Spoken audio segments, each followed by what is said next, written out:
Dr. Faka. Professor Han, nice to have you.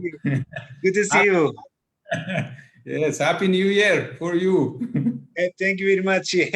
Today is the Lunar Happy New Year in Korea, so everybody is Yes, happy I know. holiday.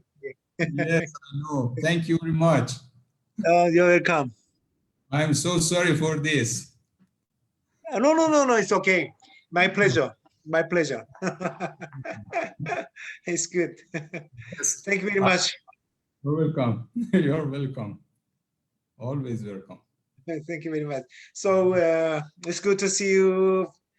I have received the message from you by WhatsApp, but it's a long time no see, Dr. Paka. Yes, yes. Yes, I know. Because of this COVID time, I have planned to see you in this IHPBA, but Oh yeah. yes. But anyway, it's good that I can see you and I join your conference.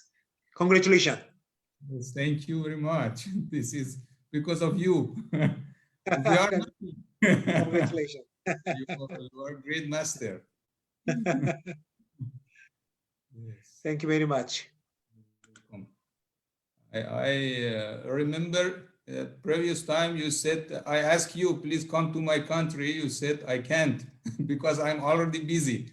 this Now, yeah, always, yes, but now become better.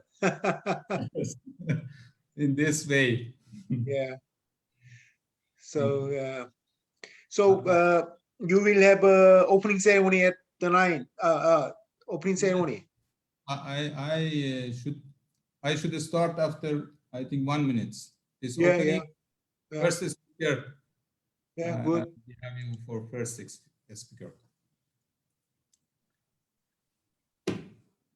Hello, Professor Wakabayashi.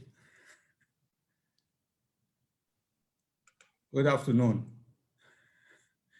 I think for you it's a good night. Yes, thank you.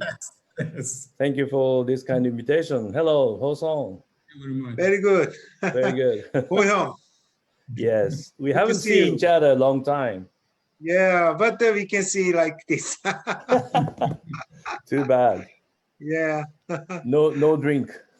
No drink. Yes, no drink. Okay. Hello, Professor. 残念です。残念です。残念です。Igor. Dr. Karkov.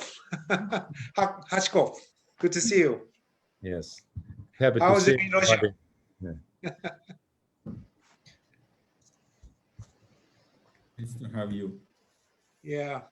I'm sorry I'm a little bit late, but there were some problems. But no, it's. Yeah. How about Russia? Hachkov, Dr. Hachkov. It's snowing. Snowing. Would you like to see? Oh, see, snowing. It's like this. Good for you. You see the window? Difficult to see. It's great snowing today. Yes. Okay, I think we can start. It's 3:30. Miss Aladdin. Yes, doctor. Can we we are start? Just on time. We can start. Yes. We should wait or start? No, we can start. We are just on time. That's okay. Thank you. Okay, thank you very much. Good afternoon, my colleagues, friends, audience, doctors, and all people who see us and participate in this program. I should say thanks to all lecturers and professors, great masters who accept me and our program to present us for this mission. This program started 4 weeks back as MIS in cancer surgery. This session, this day is about MIS for hepatobiliary cancers. And in the following hours, I think 3 hours, we will have 6 parts. Each part, before the program, you already have the topics. We should say thanks to our audience, and I am very proud of this, to be part of this program and as a moderator. I think we can start with the first part in 5 minutes. First, each part, sorry, I forget. Each part is around 20 minutes and 10 minutes extra for question and answer. I already asked from our lecturers to be with us for this part. And at the end, after, I think the last, at the end, program will finish around 6:30 or 6:40. So let me start from the first part. For the first part, we have Professor Han. Professor Han need no one everyone know him. He is a famous surgeon. I already owe my laparoscopic surgery to him. He taught him at 2018, and should say thanks again and again. And since that time, I always, every time have problem, ask him, send him message, always kind and responds me in time. He is a professor of HPB surgery in Seoul National University, Bondang Hospital, and is famous for his approaches to difficult laparoscopic liver surgeries. We know posterior sectors. He is one of the best surgeons best laparoscopic surgeons, part of many famous societies as ILLS, International Laparoscopic Liver Society. And I am very proud to have him here and ask him to start from his topic around the MIS for tip and tricks and MIS for HCC. Please, Professor Han. Thank you very much, Dr. Nasir Fakar. I'm very much appreciate for your very kind introduction. But it was, I remember the day we have spent together in my department. So it was very happy day. So for this conference, I appreciate you to invite me and many friends, my friends, and also I congratulate for this excellent symposium. So as you already mentioned, I will speak about the tips and technique of MIS surgery in HCC. So I think I see the Professor Wakabayashi and Igor Hachkov and many friends. So it's very good. I will speak tips, technique of MIS. So this is the today's speaker, my friends, and I have no conflict of interest. Only I'm very much privileged to join this symposium. Because of HCC may have cirrhosis, so I speak about the cirrhosis. Then, as Dr. Fakali mentioned, I speak about difficult area. And lastly, I speak about anatomic resection. First, I speak about the MIS surgery for cirrhosis. As you see in this photo, cirrhosis is very severe. When the cirrhosis is very severe, still it is not clear that laparoscopy is good or not.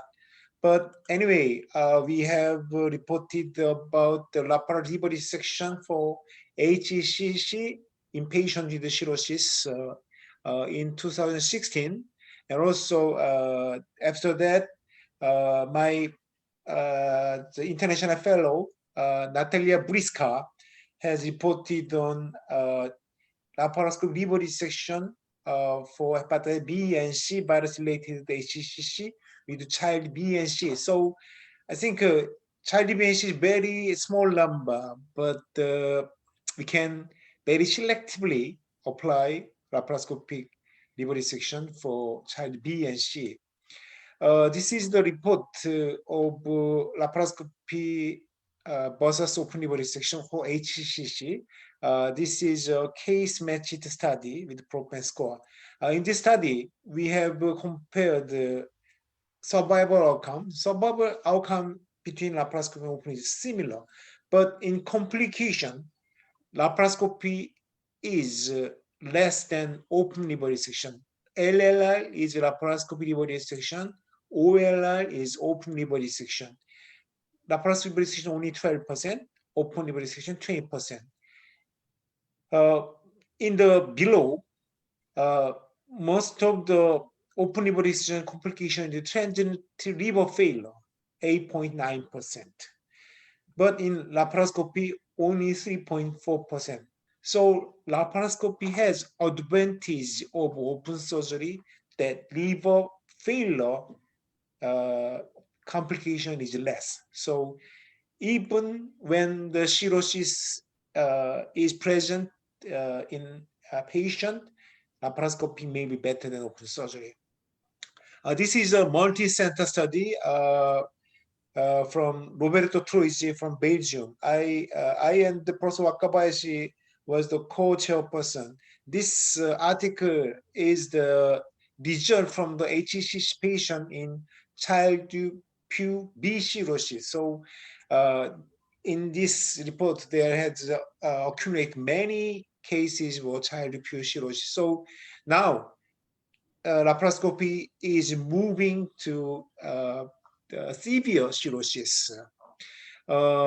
About 5 years ago, we have analyzed data of laparoscopic liver dissection for HCC 10-year single center experience in cirrhosis space, 10 years experience. At the time, liver cirrhosis patient is 141, non-cirrhosis 91. So 70%, 60 or 70% of patient has liver cirrhosis.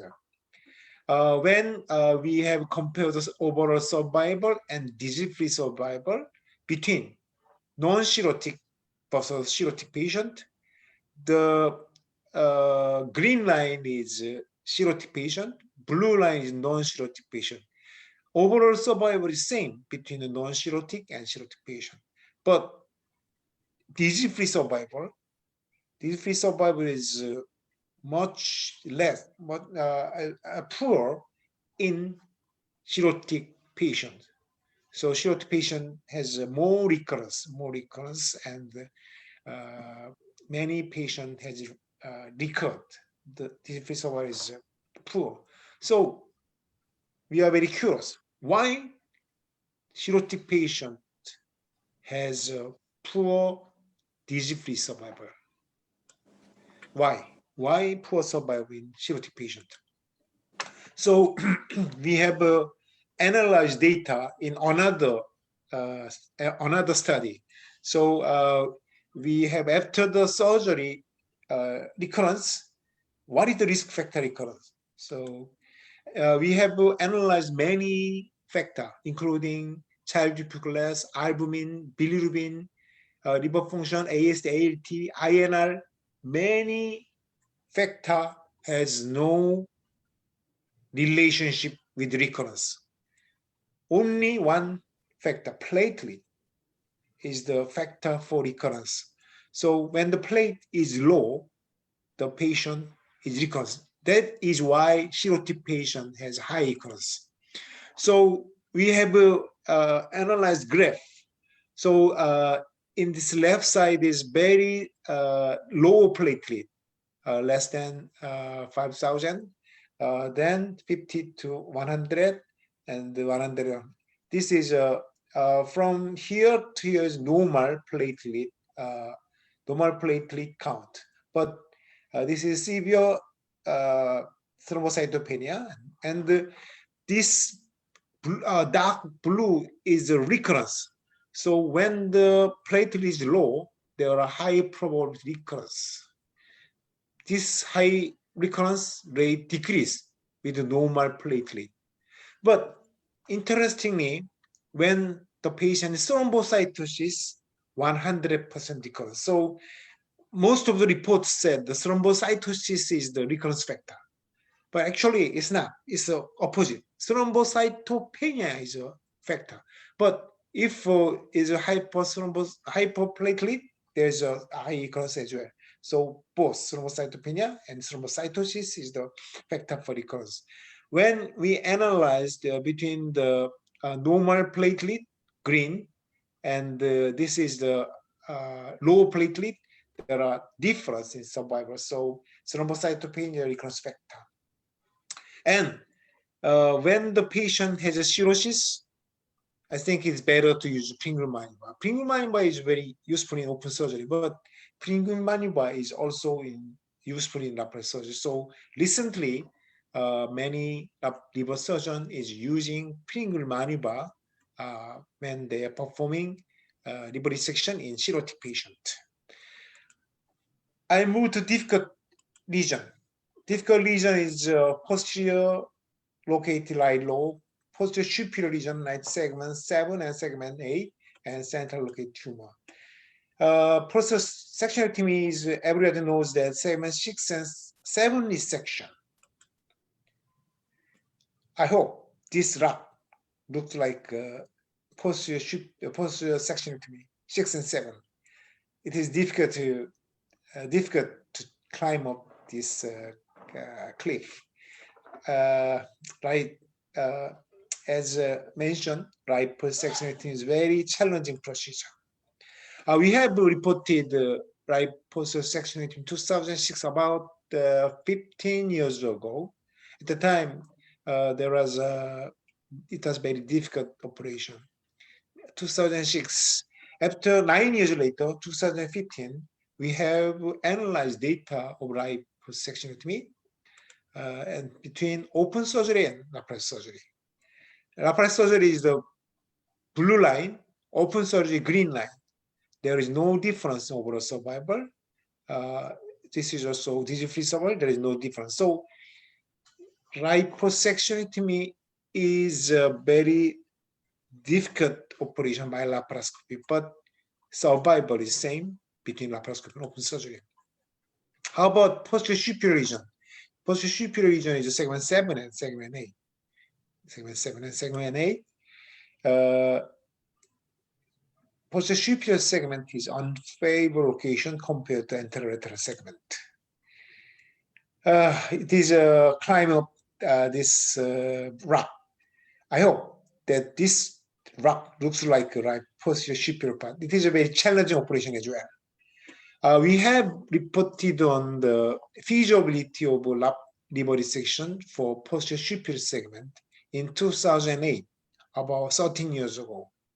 At the time, our conclusion is that outcome of liver resection for tumor located in posterior superior segment is comparable as tumor located in anterolateral segment. It is 2008.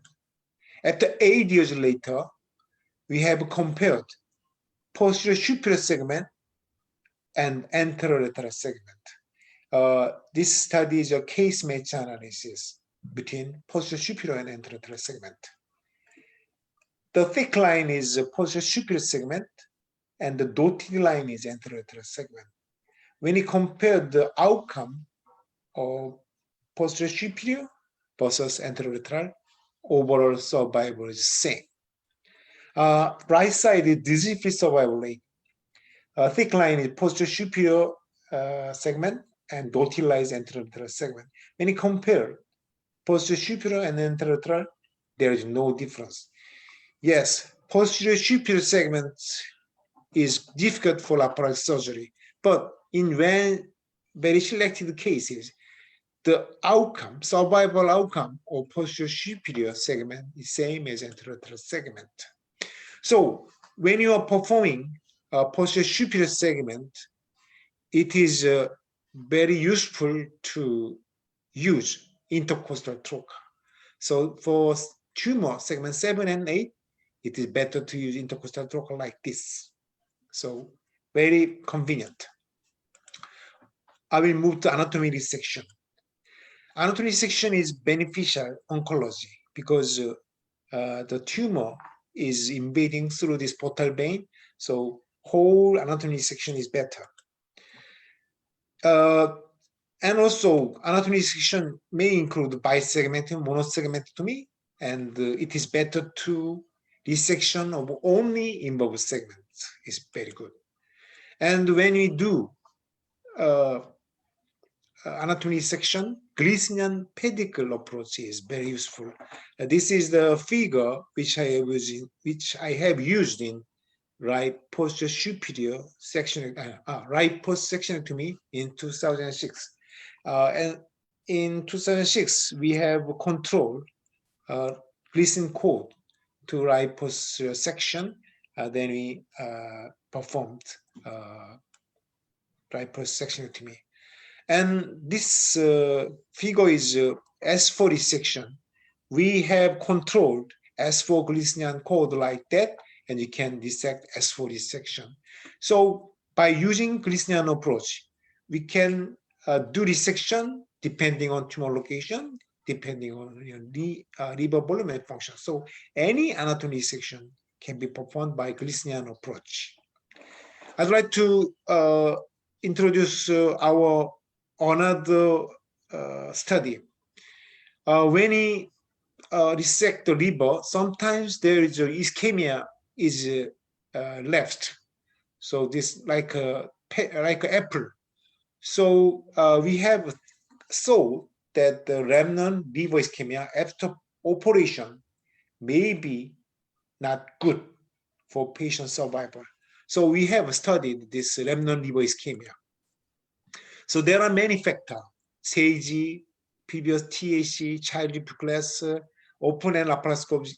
Every factor has no meaning, but only severe remnant liver ischemia is a strong factor for overall survival and disease-free survival. So it is so remnant liver ischemia is very strong factor for poor prognosis. Then we have analyzed with the graph the left side overall survival, right side disease-free survival. Yellow line is severe liver ischemia, blue line is minimal liver ischemia. Severe liver ischemia after operation has poor overall survival. In disease-free survival, same. Remnant liver ischemia, severe remnant ischemia has very poor disease-free survival. So when you do liver resection, we have to have very clean surgery. So if we leave some remnant liver ischemia and congestion, the prognosis is not good. So anatomy and the tumorectomy may leave some remnant liver ischemia. So anatomy section is better. This is a pencil and this is a lead, very meticulous. So liver resection should be meticulous resection. This is the big tree. This artist carved octopus from this big tree. This is very painstaking effort. Liver resection is like this. Very painstaking effort is necessary. I'd like to introduce a new technology for liver resection. Vessel sealing device is very good. When there's a bleeding, we can control vessel sealing device. And the image quality is good. 3D and 4K is very useful for precise techniques. So it is better used. I think everybody is using it, but better technique is very useful. And sometimes there are some surgeons who is using robots. I'd like to show SA segmentectomy with diaphragm dissection, just a little. The patient has a 4 by 2 centimeter exculpating mass, which is invading diaphragm. So we are controlling, and the diaphragm invasion is shown here, and we do cholecystectomy, and we are doing intraoperable sono, and we are isolating right anterior Glissnian cord, right, and right anterior Glissnian cord is test clamp. Then you can see the ischemic line of right anterior section. Then we mark right anterior section with the electrocautery. Then we try to isolate right anterior Gleason and retract inferiorly. Then we can isolate S8 Glissnian code. This is S8 Glissnian code. S8 Glissnian code is not completely dissected, only bulldog clamp. This is S5, this is S8, G5, G8. Then S8 was ischemic change. Then we mark. Then we dissect it, and during the dissection, we encounter middle hepatic pain. So we are transecting panic-1 transection along the middle hepatic pain. This is a middle hepatic pain here. So we are going middle hepatic pain. This is S8 segment lever, and then we can find the bulldog clamping G8, Gleason G8. Bulldog was declamped, and the G8 was controlled to reduce the diameter. Then we clamp with the wet clip, and the G8 was transected. Then we continue right side of the SAD section. This is the right hepatic pain. So we are following this section to right hepatic pain. This is right hepatic pain. So this is the final staging. Then this section, you can see the right hepatic pain and middle hepatic pain is pulsating.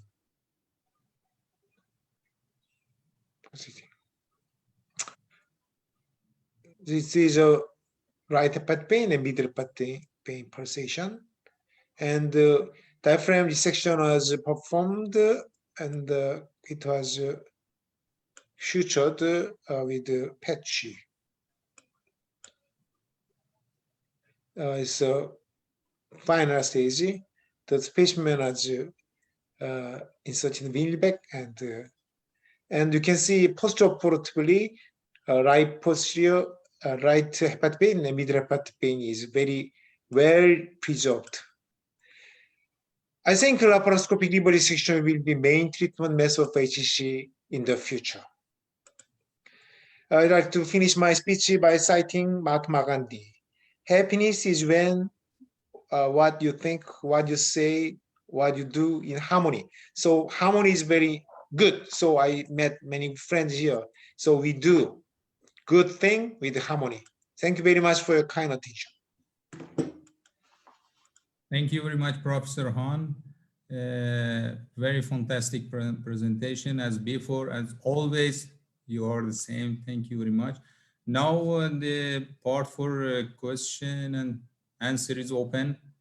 If anyone from our audience have any question, we can share.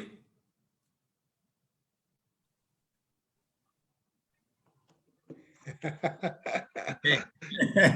It means Thank you very much, because everybody knows my lecture.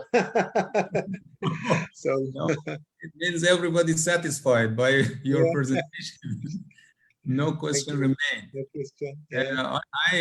I myself have a question for approach to posterior sectors S8 and S7 especially. You said you use intercostal port. Yes, usually intercostal troch is very useful. Not always, but very useful, because right 7 and 8 is very high. So I think sometimes endoscopy cannot reach. So endoscopy go to the subcostal trocar area, then we can operate with the trocar with the intercostal trocar. So it's very high. That's why intercostal trocar is very useful. Okay, and at the end, what you do with the diaphragm for Diaphragm, we are very careful not to perforate the diaphragm, because when we insert the trocar, so we ask the anesthesia to deflate the lung. But sometimes it may have penetrate the diaphragm. Then we need to use some other trocar, like some trocar which is very Hassan trocar. I don't know. Has just some cough, so we can have to not to seal the air. After the operation, we can close. So if we enter the thoracic cavity, the trocar should be special one, like a cough. So we have to compress it, not air leakage. Okay, thank you very much. Thank you. So if there is no question, we can go directly to the next speaker. The next part is with Professor Kharkov. Is a famous minimal invasive and cancer surgeon. Is a pioneer of pancreatic laparoscopic surgery in Russia, and a very good oncologic surgeon. He have a big series of laparoscopic pancreatiduodenectomy, and to the best of my knowledge, the biggest series of vascular resection during pancreatiduodenectomy. And it's my honor to have him here. He is a great master.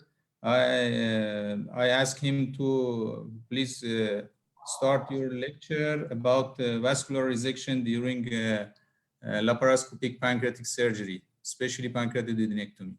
Please. Thank you very much for such an introduction. I am not sure that it was everything about me, but it was about our team. So thank you very much.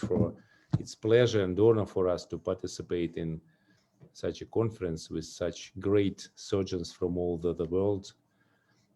So I'll try to share my screen. Вот это?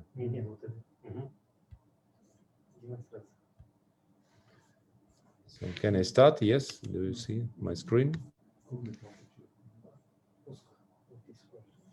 Yeah.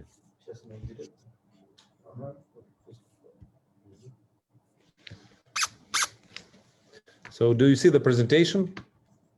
Yes, I can see. Thank you. Thank you again. It's our pleasure and honor to show our experience in minimally invasive surgery in pancreatic cancer with vascular involvement. And first of all, I would like to start with summarizing some trends which we have in surgical pancreatology today. So we think it's, first of all, it's wide use of surgery in advanced pancreatic cancer. It's extension of indications to neoadjuvant chemotherapy and wide using of minimally invasive techniques.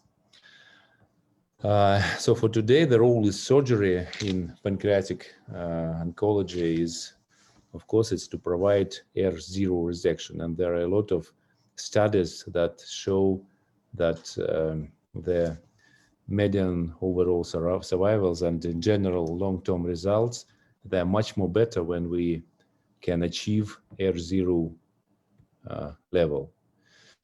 So, of course, in these circumstances, the reasons for major venous resections, they're increasing, and there are several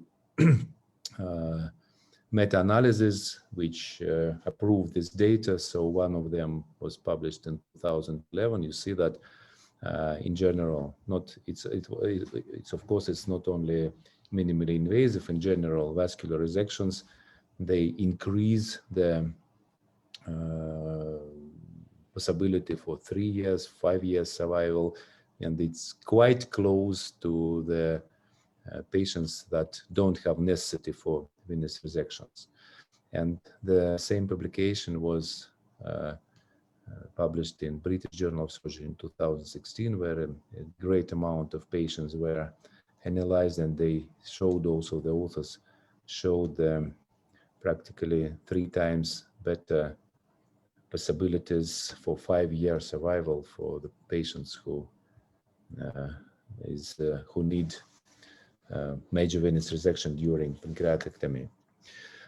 But of course, for today, it's they should be performed routinely in patients with pancreatic ductal adenocarcinoma after neoadjuvant therapy. We have a lot of studies also that show that neoadjuvant therapy helps for about half of patients. You see, it's in different studies, it's the range is from 18% up to 100%. Is maybe doubtful, but still, we think it's about half of patients can find the possibility for surgery, and the surgeons can find the possibility for surgery after neoadjuvant therapy for borderline or non-resectable cases. So for today, our experience in laparoscopic pancreatic surgery is more than 600 procedures, and among them, you see 365, perhaps for this day it's a little bit more, the pancreatic duodenectomies. And first of all, I would like to say some words about the possibilities for vascular resections in the left-sided pancreatic cancer. Of course, the number of cases is not so big, but still we have some experience. And what concerning supramesenteric vein or portal vein resection, we had only one case in our experience that we had a need to resect. So I would like to demonstrate this case. You see there is an involvement of the vessel. It's supramesenteric vein and portal vein, this in the right here, to the tumor that was localized in the body of the pancreas.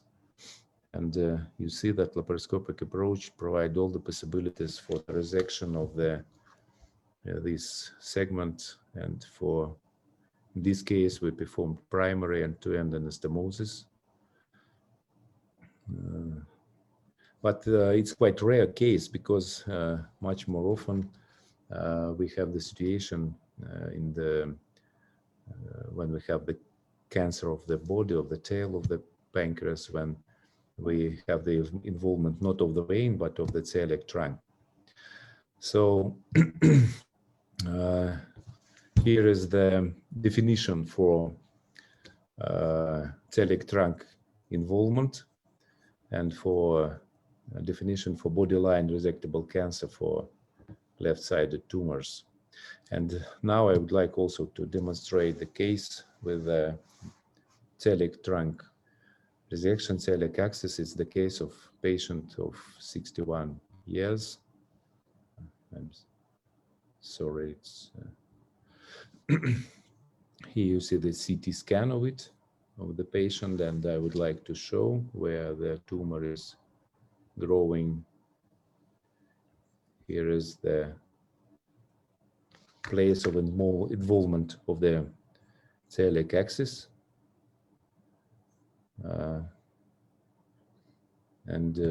We started operation laparoscopically.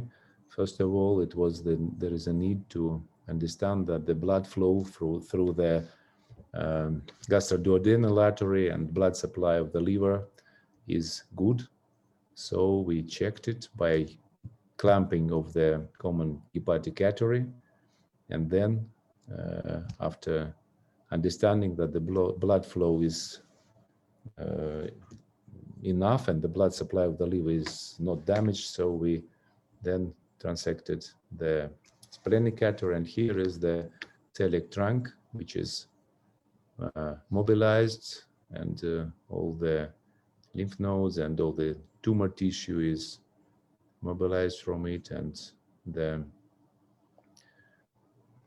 after that the operation is going absolutely like a standard operation for distal resection. For today we have the experience of 3 cases for such patients, and one of them unfortunately had the progression of the disease in the early the first months after the operation, and 2 others, they had the survival of about 1.5 and 2 years. So the operation could be done laparoscopically quite not easily, but without any additional big difficulties. And you see that the blood loss and some problems there. We didn't see any problems during the operation for these patients. So there are a few data in the literature about the long-term results after celiac artery resections during distal pancreatectomies, but still some of them shows better survival rates for these patients as for primary resectable cancer and for borderline resectable also. You see it's much more than 0, it's 15, 16 or 20%.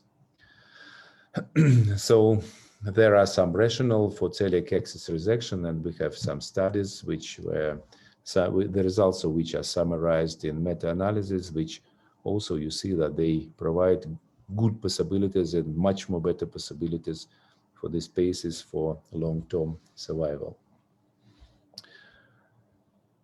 So what concerning vascular resection during Whipple procedures, so we have experience of much more cases in Whipple, and of course due to these circumstances we have more experience in vessel resections, major vessel resections during this operation. For today we have many data in the literature about the advantages of a laparoscopic approach for pancreatic duodenectomy versus open pancreatic duodenectomy, and there are no differences in complications rates, mortality rates, and so on. And the same data we can find in the literature which support this statement also for the group of patients with the need of major vascular resections.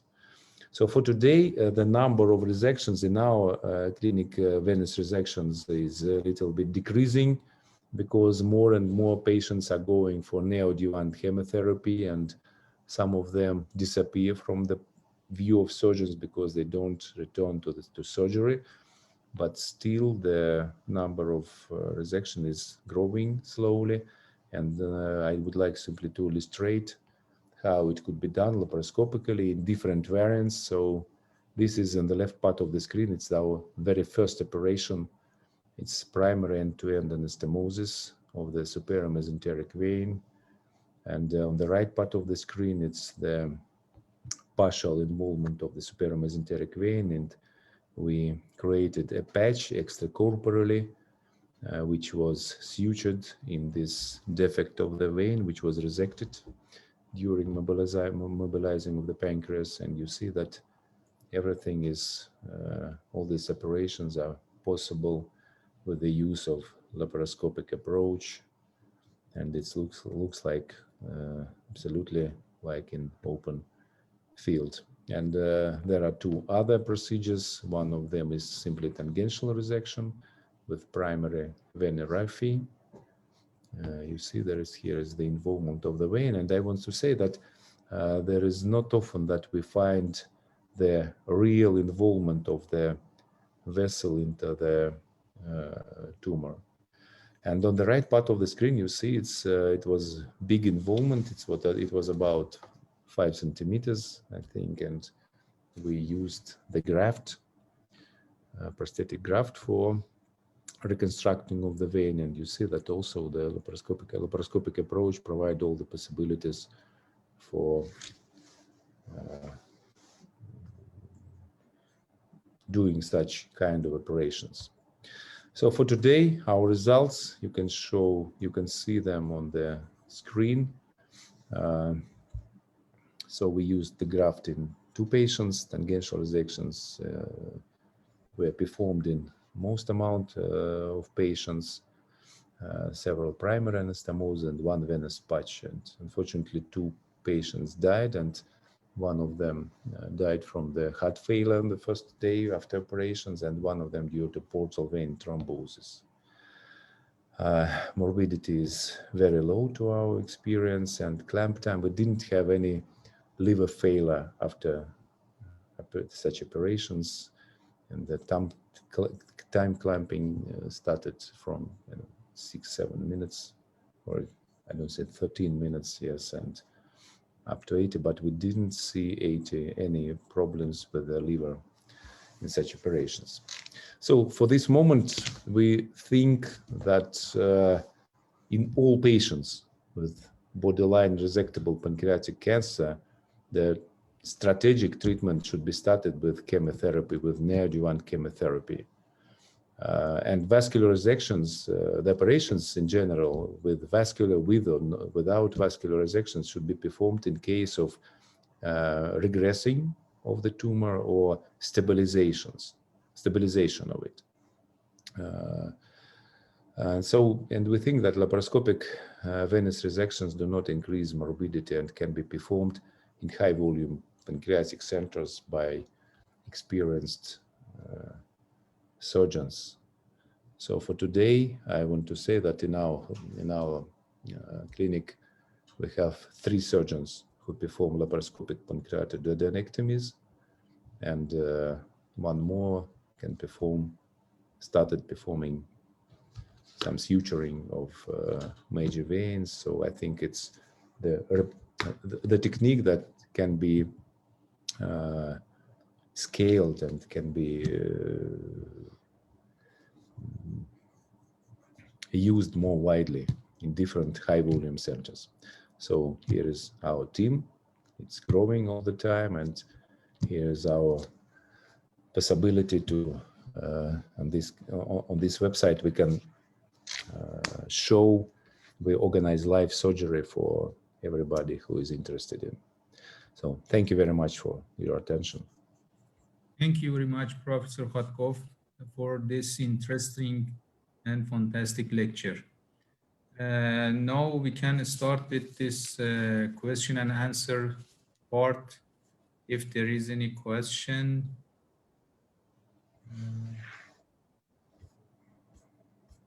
Is there? Oh, I think. Okay. I personally have a question from you. You did many laparoscopic vascular resections during pancreatic duodenectomy and distal pancreatectomy.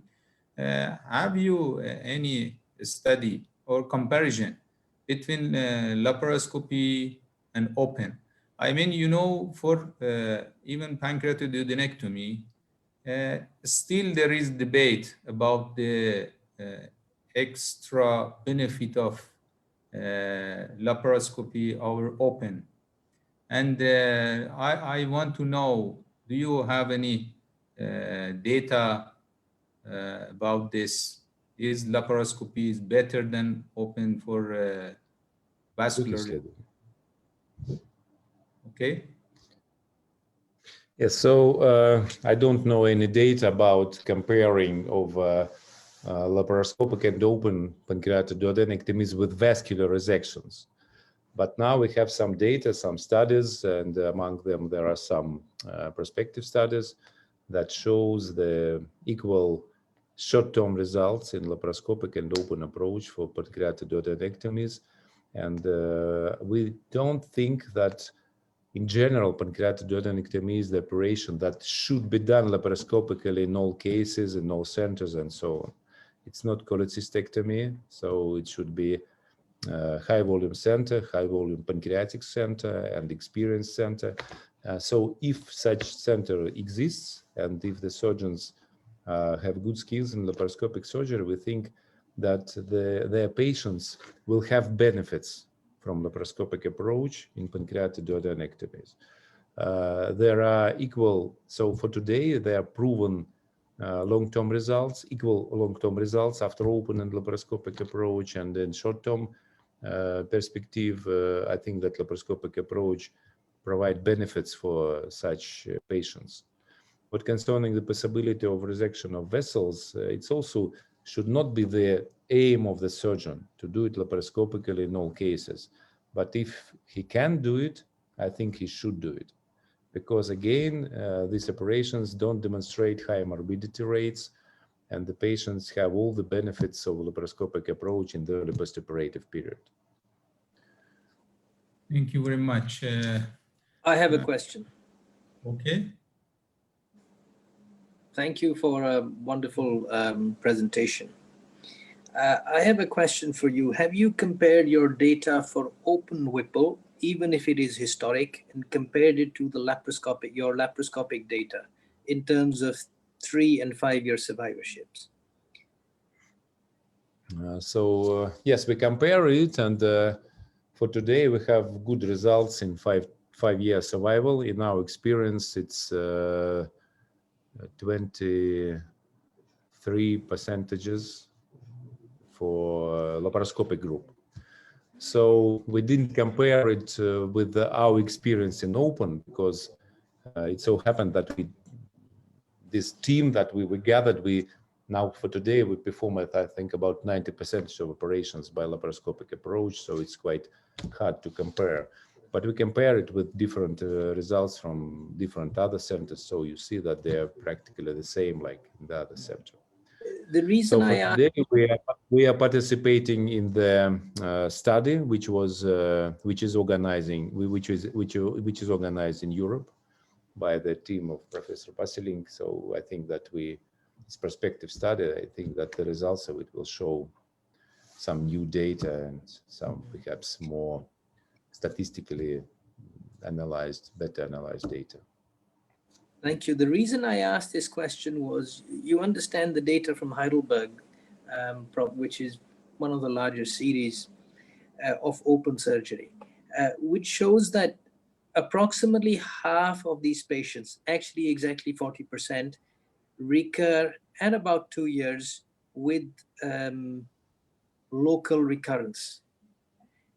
And my question was that in my view, minimal access should be able to offer us with its better views right at the back of the tummy, perhaps a better view at clearing that tissue at the root of the SMA. And we've all seen those cases recur with a cuff of tissue, because these patients go on and have chemotherapy after surgery almost inevitably. It just delays the recurrence. And 18 months or 2 years later, you just see that recurrence round the SMA or celiac axis. I just wonder if you have noticed any difference, because you probably have one of the largest series of MIS Whipple. So it's our experience, and there are data that are published in the literature that there are no worse data in recurrences in all the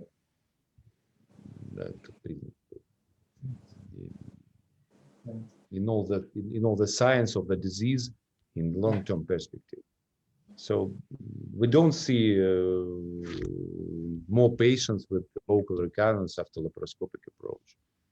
Usually, if we have patients with recurrence, most of them are coming with generalized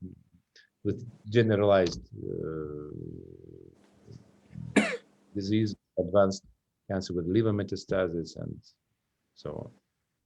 Thank you. So to my experience, laparoscopic approach provides very good vision of the field and very good visions of all the areas and of all the zones that should be cleaned from lymph nodes, from fatty tissue, from the perineural, perineural tissues.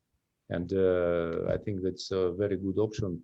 It's a little bit technically more complicated, but it's a very good option for doing the probe operation from the technical point of view. Okay, thank you very much. So if there is no other question, we can. I'm sorry, Dr. Fakhar. Yes. We have another question in the chat box from Dr. Khatib Samnani. Okay. For yes. What happened? They asked for status of venous resection in pancreatic cancer in our country, in Iran. I should say we do routinely. We have many surgeons who do pancreatic duodenectomy with vascular resection and other types of pancreatectomy. But in my knowledge, we have no surgeon in our country to do laparoscopic pancreatic duodenectomy with vascular resection. And because of this topic is even interesting for me to see that we can do resection during laparoscopic pancreatic duodenectomy. Thank you very much. Okay. I should, if there is no other question, we can go to the second part. Professor Amir Khan, he's a very famous laparoscopic surgeon from Royal Marsden Hospital in London. You know Royal Marsden is a busy center. It's a busy center, and Professor Amir Khan is a very good minimal invasive surgeon, both laparoscopic and robotic surgery. And because of this, I should say hello to him, because from the beginning we didn't have him. Just I saw some message, and thanks him for acceptance, and thanks him for accept to present this lecture for us about the robotic surgery in this field. I ask him if he's ready to start the presentation, because we are, I think, 15 minutes earlier than the time. No problem. Thank you very much, Dr. Fakhar. And thank you for inviting me. What some wonderful lectures. Mine is very simple. And I will, let's see if I can share my screen with you guys.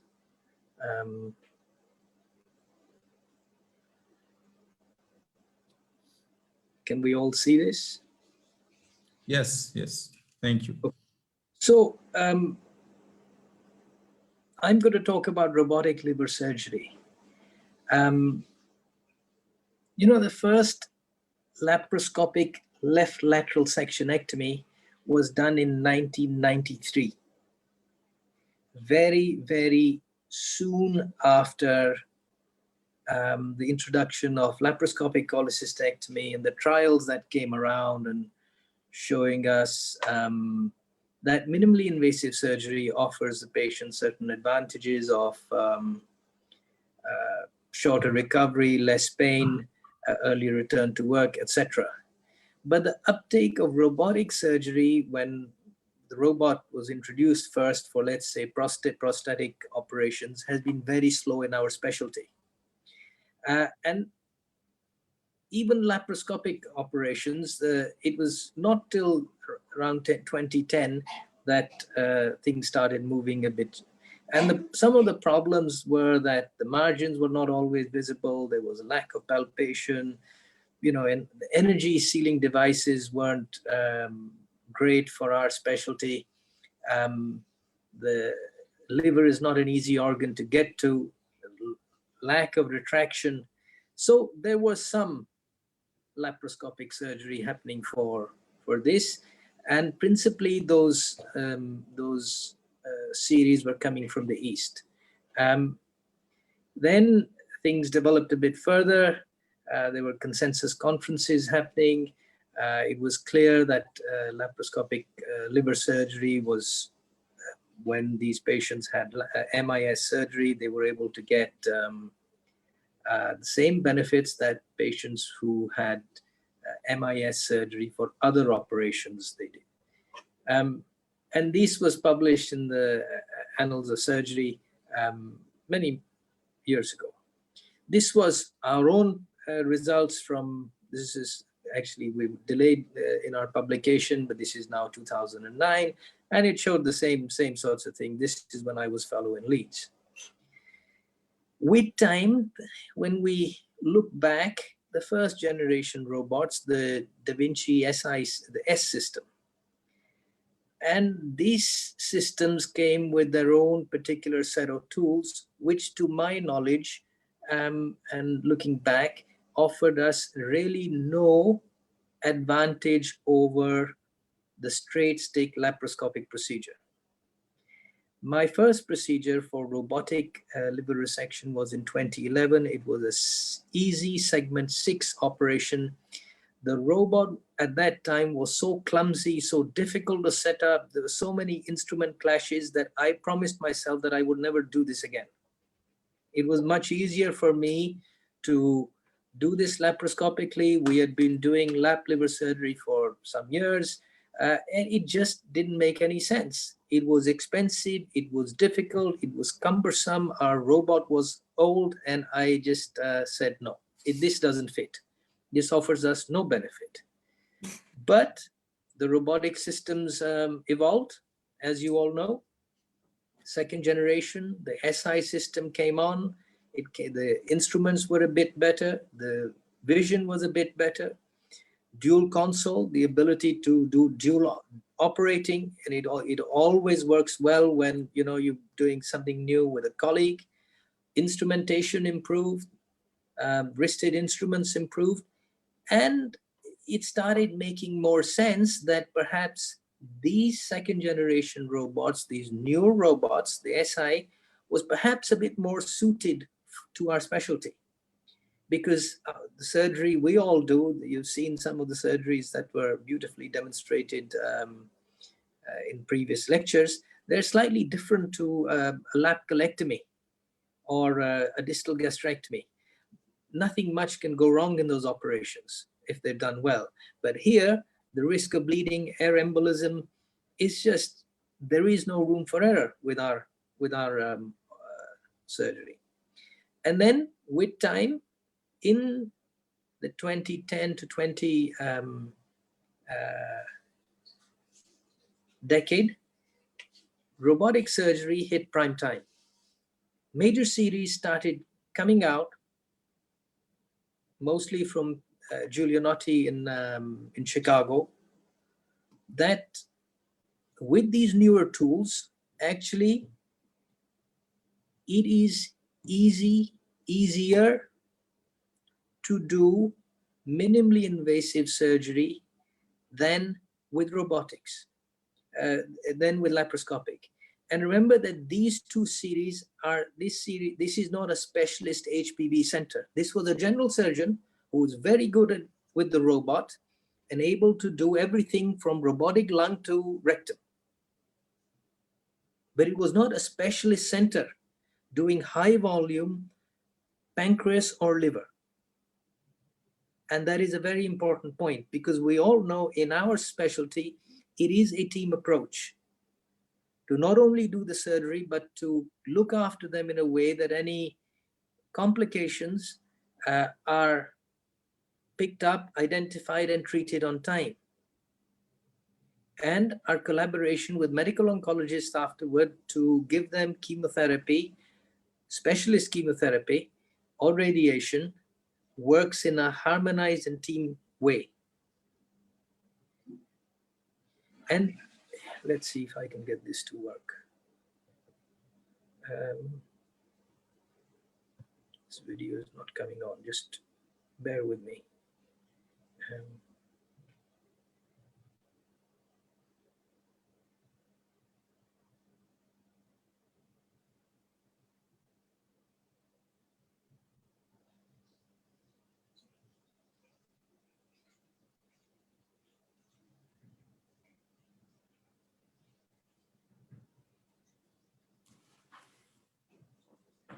Sorry, you'll have to wait. The connection's a bit slow.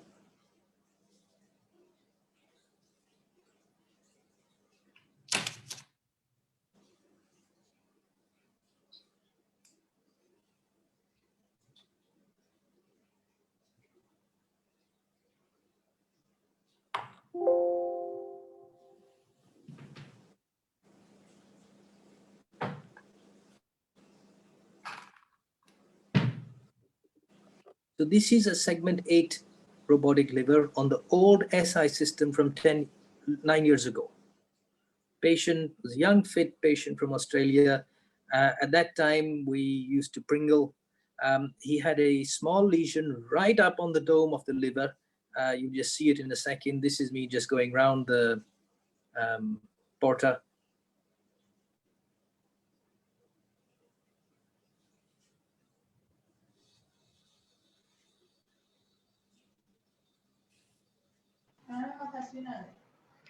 Excuse me, but we cannot see the video, Professor.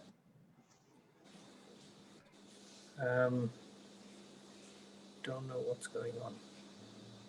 Can you not see it at all now?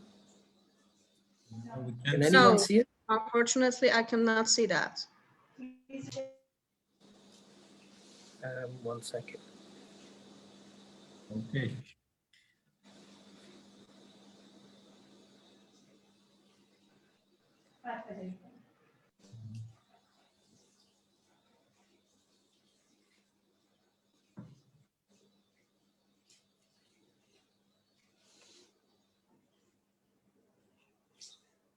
Can you still not see it?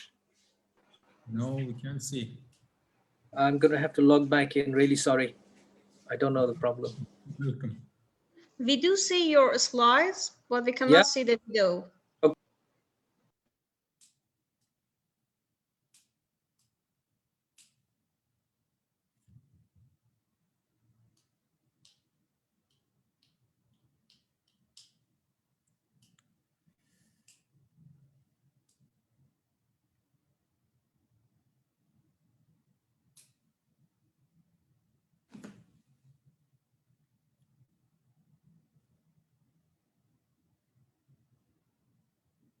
I think we lost Professor Amir Khan.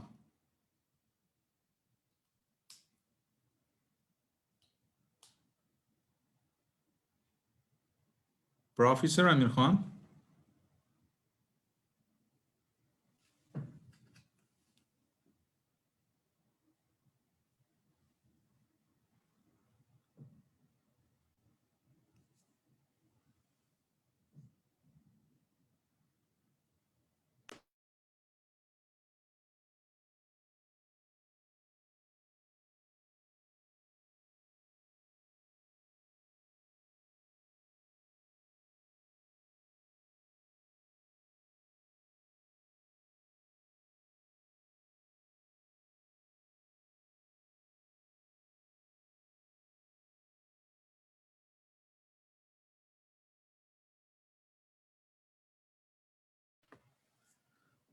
I think We have a connection problem with Professor Amir Khan.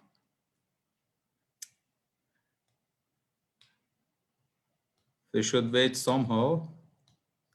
And it's good that we have time. Can you see me now? I can't.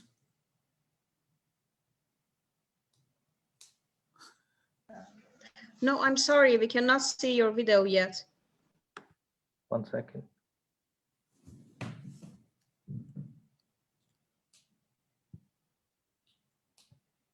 Now? Now we have your name. Still no. I'm sorry. I hope this not happened during robotic surgery.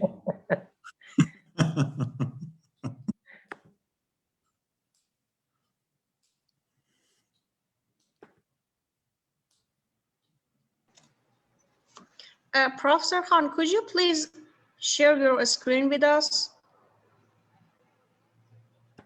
Maybe we can see the video right now.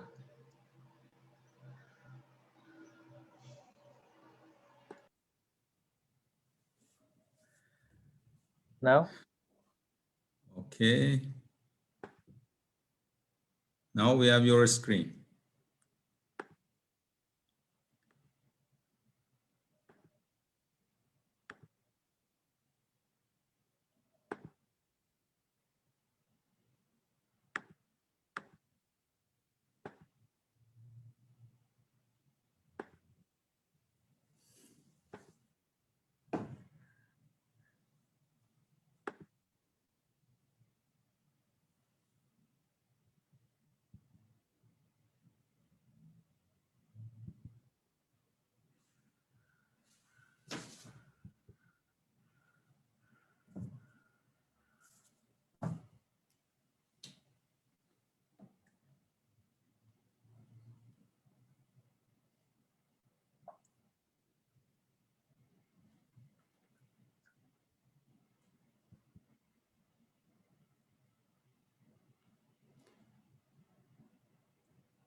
Can you see it now? Yes, we can see your screen. Okay. Okay. So we were, Yes. okay, now it's better, I think. So with these coming of these series from Julia Notti, and I think this is the Boston team, there was a renewed interest in HPV robotics. You can see that these series were coming with low morbidity and low mortality.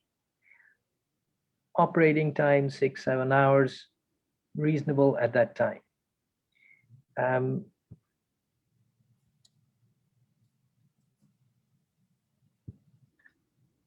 Same problem. Okay, so this is a 2012 video on the old SI system. Young guy with colorectal metastases, good candidate for MIS surgery, very motivated, very fit, laparoscopic colon resection, synchronous liver met, chemotherapy, and this is the Pringle maneuver at the time, and then you'll see, because at the time and today, robotic MIS for segment 7 and 8 lesions is not easy. They are difficult areas to get to, even today. In the hands of an expert, perhaps less difficult, but nevertheless, for people starting out, programs, difficult. So this is falciform taken down. and you can see right here the tumor. So this is taking the falciform down, you're right up on the hepatic veins.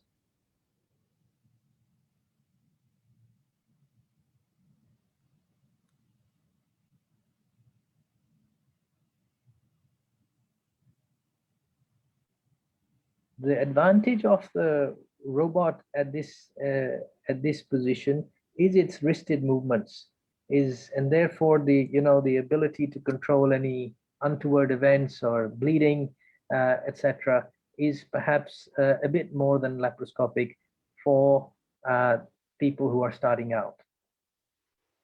This ultrasound happening to make sure and try and assess the depth of it and make sure about any marking veins, etc., that we need to know exist in the. And you see here the wristed movements of the robot, to my view, offer an advantage.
Newer technologies came on, imaging guidance came on, use of fluorescence as technology progressed, better wristed instruments, dual instrument operating, the simulator, which allows new surgeons who are starting out on these programs to practice their robotic skills, identification of training pathways, because these are unforgiving surgeries, and now Intuitive and so on have well-defined pathways with mentors, with preceptorship, to go through a process of understanding these instruments, these technologies, how and when to use them to get maximum patient benefit.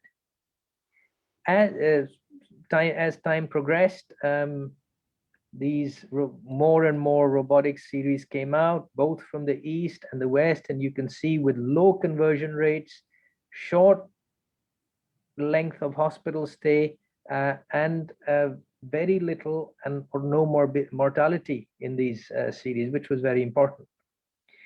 When you combine this with enhanced recovery programs, these patients and all these series really started showing very good length of stay differences when compared to open series.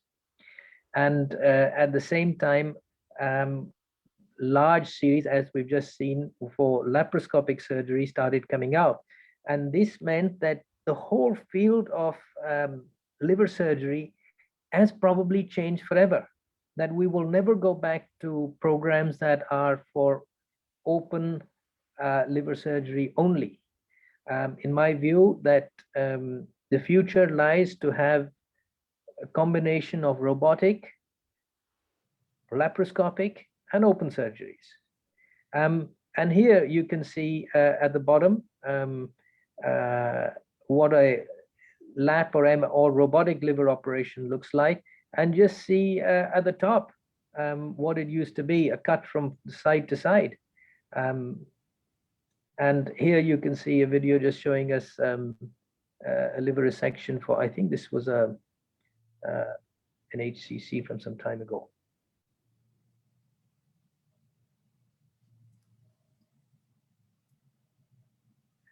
Room setup and position, little bit different to the screen on the left, where everybody's struggling to have a look inside. And it's this is the modern operating theater, in my view, where people are sitting comfortably away from the operating table with very high quality views. Ergonomically much better for surgeons. So this is the typical port positioning for a left robotic left hepatectomy. And you can see that these three trocars are on the left. If this was for a right-sided operation, all this row of ports would shift towards the right and be principally under the right liver. These ports are under the left liver. For the posterior superior segments of the liver, principally posterior sector and the high segment 7 lesions, which are difficult to get to, which sometimes require the intercostal port. This approach with the patient on their side just rolls the right liver, the back of the right liver onto its front, and you can see these those sectors very, very easily. They're right in front of you. As time progressed, we started doing more and more difficult things. We did the first combined synchronous robotic and rectal resection.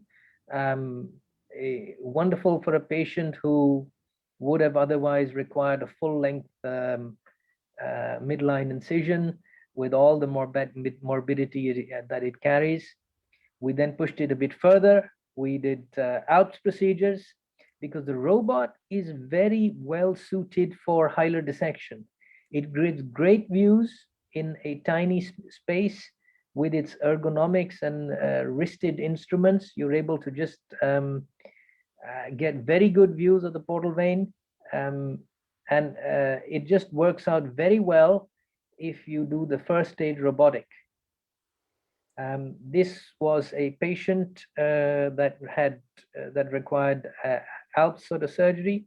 You can see this was their nodules on the left, and this you can see the split on the right. We used an ultrasound to split the liver. Here you can see the full-length split right down. And tremendous hypertrophy took place in a very short space of time. I think they were hardly out of hospital in 3 or 4 days. I can't now remember. And this is just the left lobe of the liver that is left afterwards. Segment 4 and segment 2 and 3.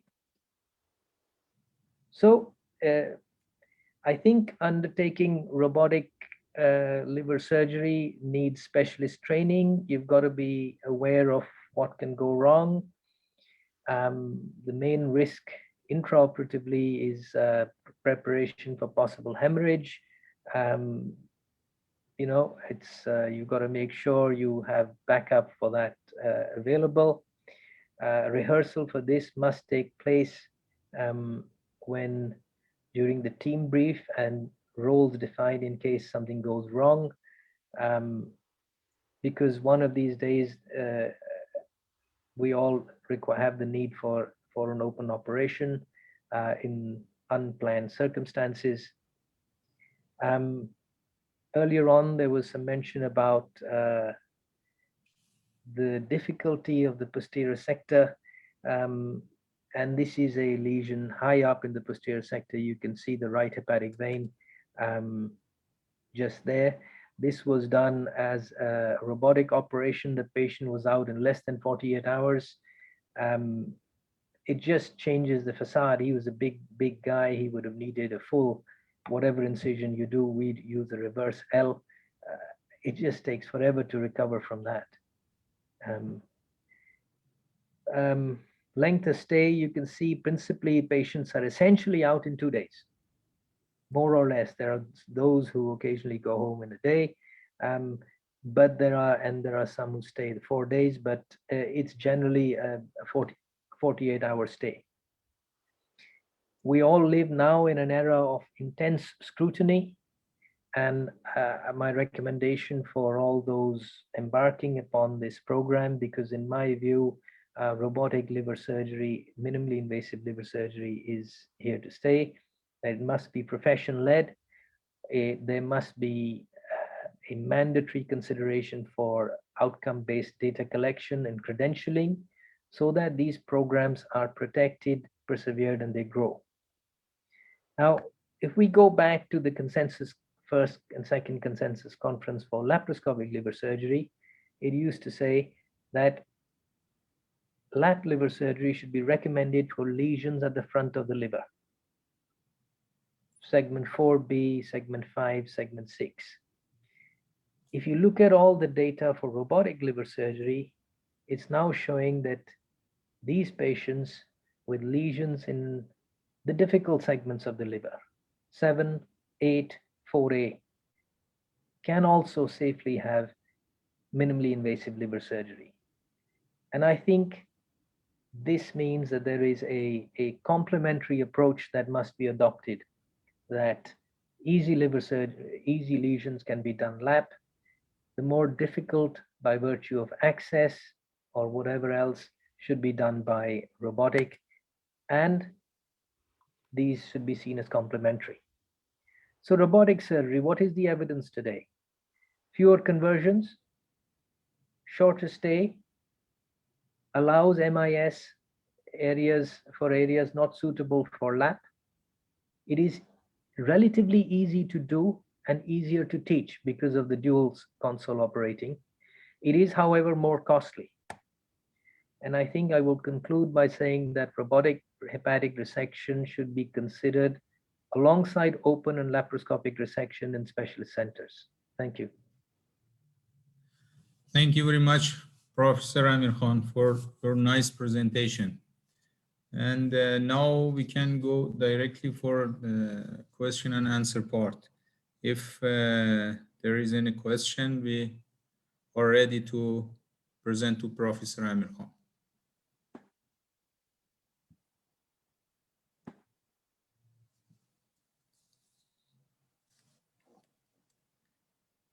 Okay, we have, I think we have no questions, but for me, Professor Amir Khan, how many in your hospital, how many robotic theater do you have? Not enough. Not enough. Yes, I mean this, because this is. So we started with one robot, Okay. and the urologist had it. And their program became so busy that every urologist then wanted to do robotic surgery. Yes. Prostate, kidney, bladder. Yes. I wasn't much interested because, as I said, that robot was no good for us. Then the second came, and then the third came. Now, the third one I was very interested in. It is a smart machine. It has very good energy devices. It is easy to dock. It is easy to remove. And the vision is excellent. And I think so. You've got to now have, we have two, and I'll tell you when the third comes, it will be the same. That it will get, the colon guys do it, the esophagus guys do it, the gynae guys do it. Everybody wants to do robot. Yes, I mean, because, you know, it's easier for the hospital to prepare a theater for laparoscopic surgery. Yes. To prepare a theater for robotic surgery. And I think even now and even in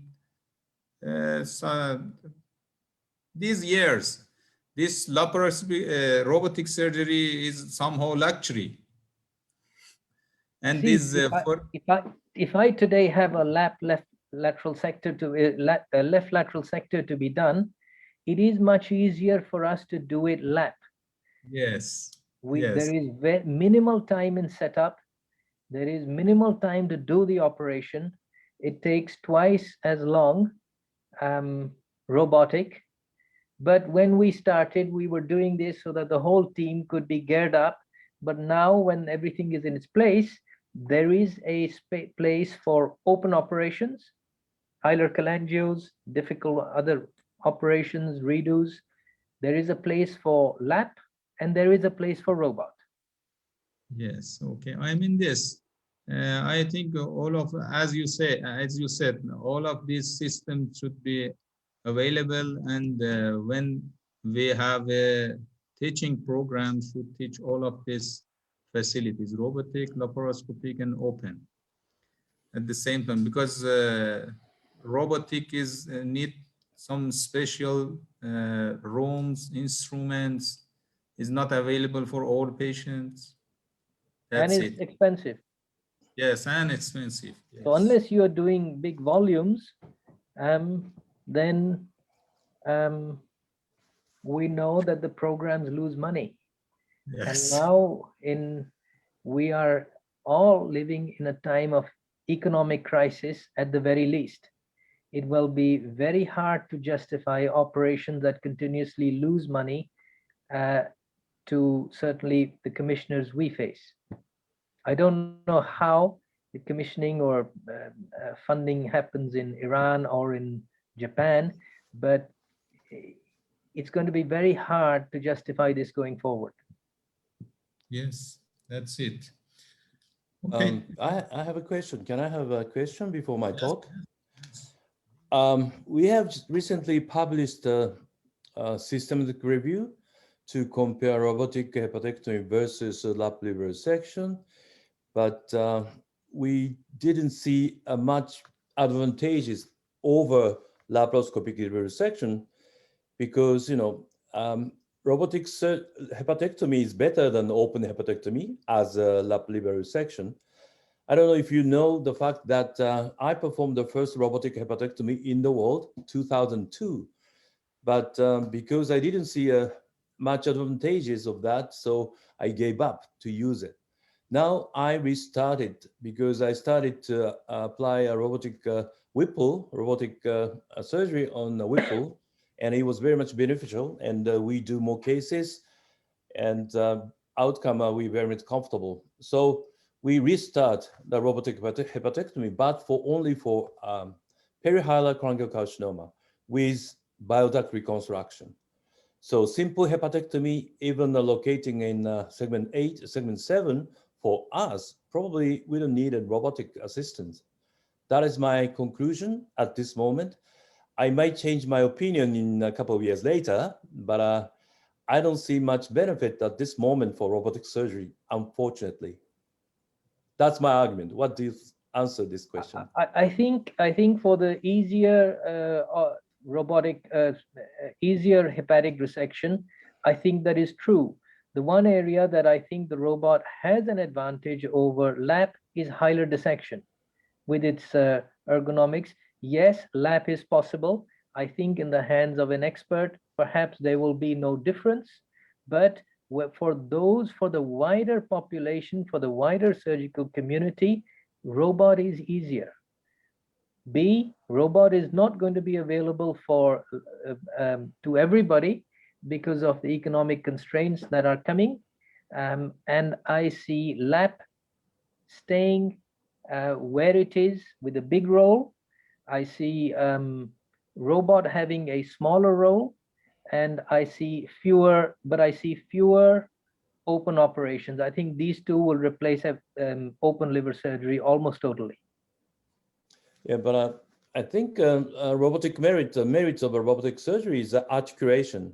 So you Yes. have a 7 degree of freedom, but liver resection doesn't need such big freedom because it's just a simple cut piece of cake resection. Especially for people who are using a CUSA, we have to have a CUSA on a robot. What is your opinion on that? So we don't use CUSA on the robot because the advantage of the robot is its articulation and the combination of when you are doing the straight bit of the operation, you can use a harmonic and then you have the bipolar. But it's the articulation of the bipolar, especially at the top of the liver. That is where the advantage is. In the easy operations, where if you are doing segment 6 and you can get your ports in a straight line in the correct plane, there is no advantage for robot. So robot offers advantage at the top, in my view, and B in the hilus. It's easier. It's not that lap is possible, yes, and of course, when you are doing a straight stick left hepatectomy, there is not going to be any great advantage for using robot overlap, is my view. Okay. Yeah, but yeah, and any surgery can be, transformed by robotic surgery in the 5 years, I'm sure. So Yes, so finally, if the everybody is a robot. systems improve, artificial intelligence system comes between surgeon and patient, yes, it will improve. But robotic hepatectomy would be the last one, I believe. Yes. Okay, thank you very much, Professor Amir Khan. If there is no other question, we can go to the second part.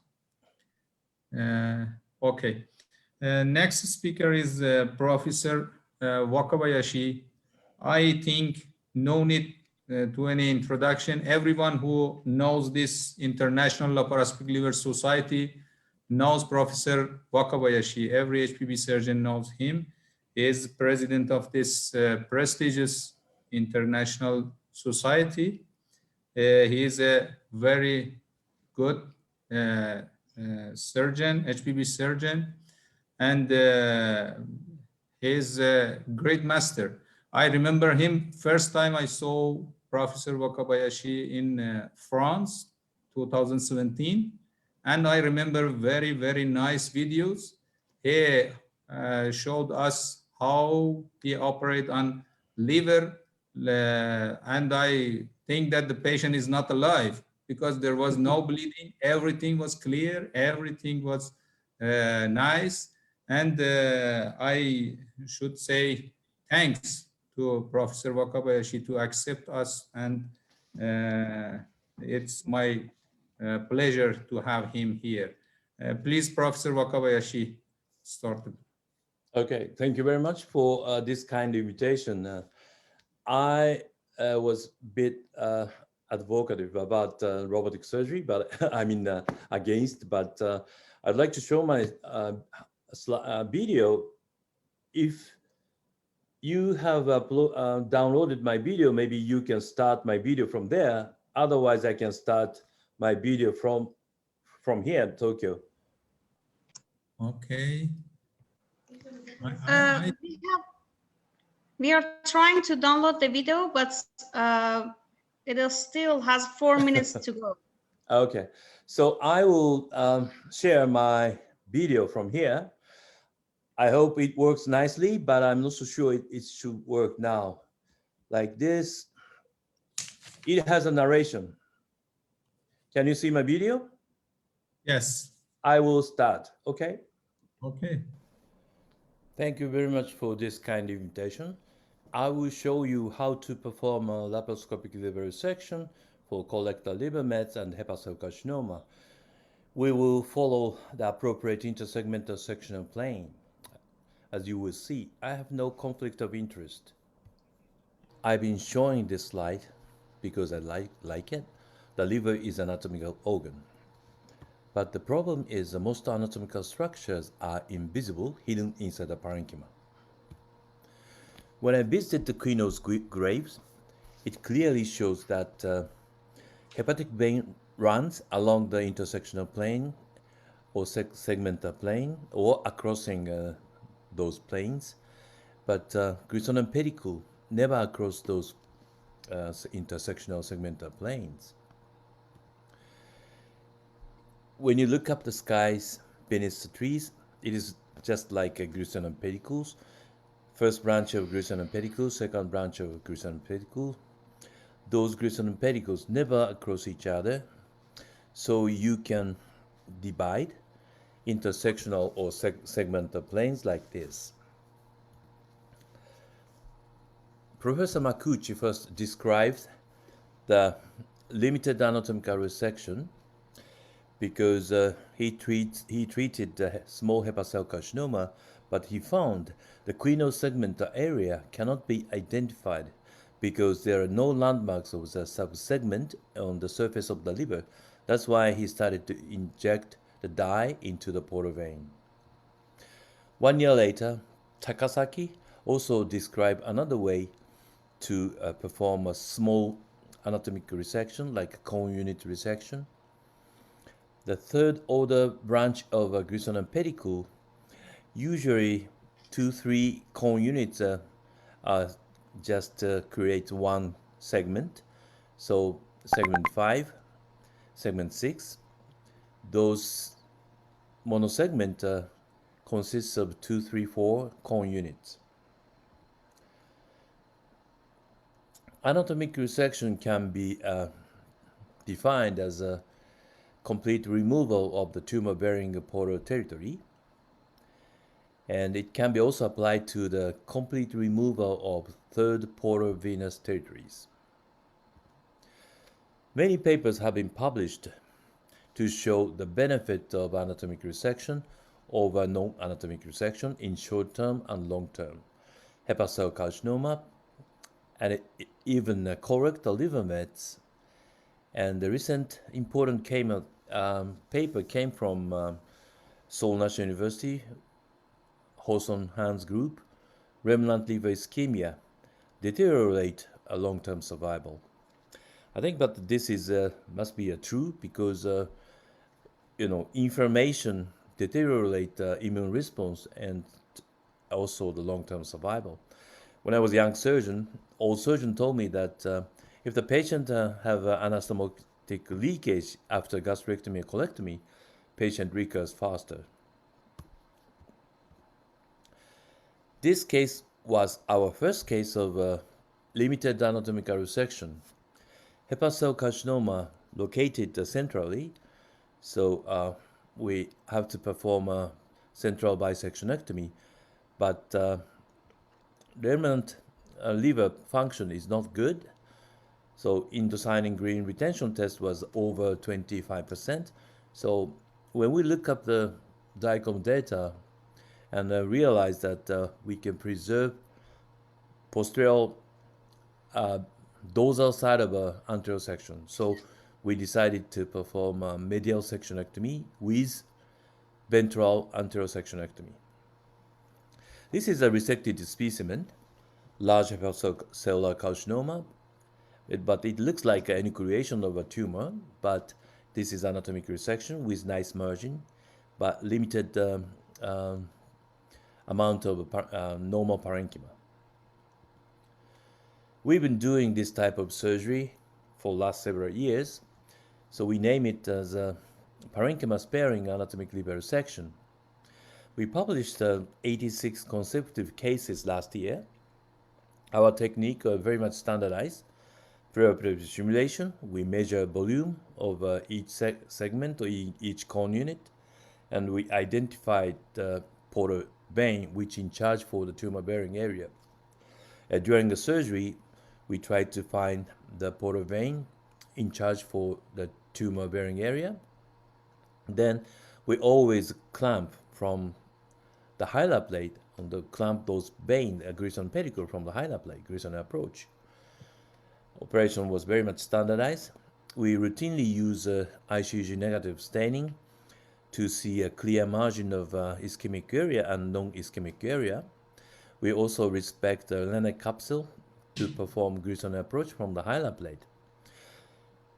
During the surgery, we also refer the branching where to clamp, but also we compare the shape of the area to be resected. We uploaded 4 video clips into this link. Even you have no subscription of Annals of Surgery, you can visit their link to see those 4 video clips. This was taped 4K IR several years ago. So as you can see, because quality of video image improved to a 4K, you see a very precise structures along the cut surface, and also using ICG technology, you can clearly see the intersectional segmental plane. It was not so clear, but I thought that time it was clear. So this is between the segment 7 and segment 8. G8 is exposed at the bottom of area to be resected. We appreciate quality of camera improved. This is the latest version of camera. Then you can clearly visualize the demarcation demarcation plane between segment 8 ventral and segment 8 dorsal. So what you have to do is just to try to find the appropriate plane, you referring this shining green area and no shining green area. That's the intersegmental sectional plane. Intersegmental sectional plane, only hepatic vein exists. Hepatic vein runs across the cut surface or crossing borders. Same thing, and intersegmental plane, only hepatic vein runs, and sometimes are crossing the intersectional segmental plane or running along the intersegmental sectional plane. So this is a B6, is now going to be staple divided. Then you can just using a ligature to divide intersectional segmental plane, because there's only hepatic veins exist, not Grissom and pedicule, including a bile duct, will never exist that appropriate intersegmental sectional plane. I think this is kind of a whole new concept of a liver resection, in my opinion and in my mind. So segment 6, monosegmentectomy, will be completed.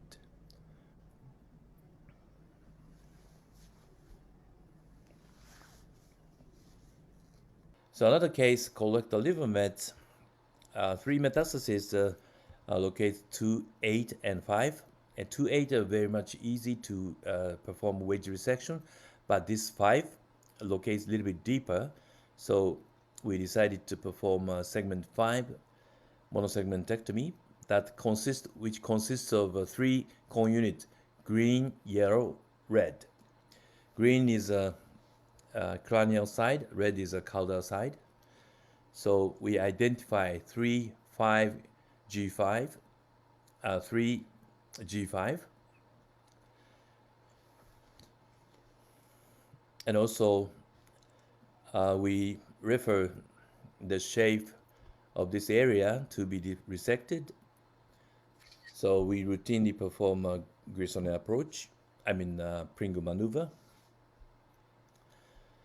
Then the anterior trunk is taken. As you see, I don't mind breaking a parenchyma to take a Grissom approach, to take anterior trunk. It's better not to break Grissom and pedicule rather than breaking parenchyma. So I'm using a CUSA to visualize G5. I think this is the main G5. And the preoperative simulation, it was in, I think, yellow. So this was clipped and double clipped with hemolock and metal clip and divided. And the anterior trunk was clamped so that we can visualize a plane between 5 and 4. So we open up a country line 5 and 4 to approach a G5, locates a deeper from the hilar plate. So as you can see, this is very nice clear margin demarcation area inside the parenchyma. So anterior trunk, blue dot was removed. Then I found G5 locates deep inside parenchyma. So this is another G5, caudal side of a G5. It also taped and divided. So we know we have 3 G5 to be ligated and then divided. So it was divided. Then now we can approach G5 deeply located inside. Then it was taped. and I place a Bluetooth clamp. And again, I'll ask anesthesiologist to give a 0.5, another 0.5 ICG per body. Then we're going to see a clear margin between segment 5 and 8 after reperfusion. I think this is very nice. It is very difficult to define segment 5 and 8 border, but when you use ICG like this way, you can clearly see a margin between 5 and 8, and this is a margin between 5 and 6. So I recommend to perform a superficial parenchymal transection along the area to be resected. As you can see on your right side, shining green is segment 8. On your left side, dark side is no green is segment 5. So this is a margin between segment 5 and 8. And the hepatic vein running along the intersectional segmental plane, or sometimes are crossing intersectional segmental plane. This is a last G5, located cranial side, is now clipped and divided. This is a peripheral right hepatic vein. It's running along the segment 6, and again, the border between segment 6 and 8, 6 and 5, and 5 and 8 is now clearly visualized. And sometimes those small veins are crossing intersegmental plane.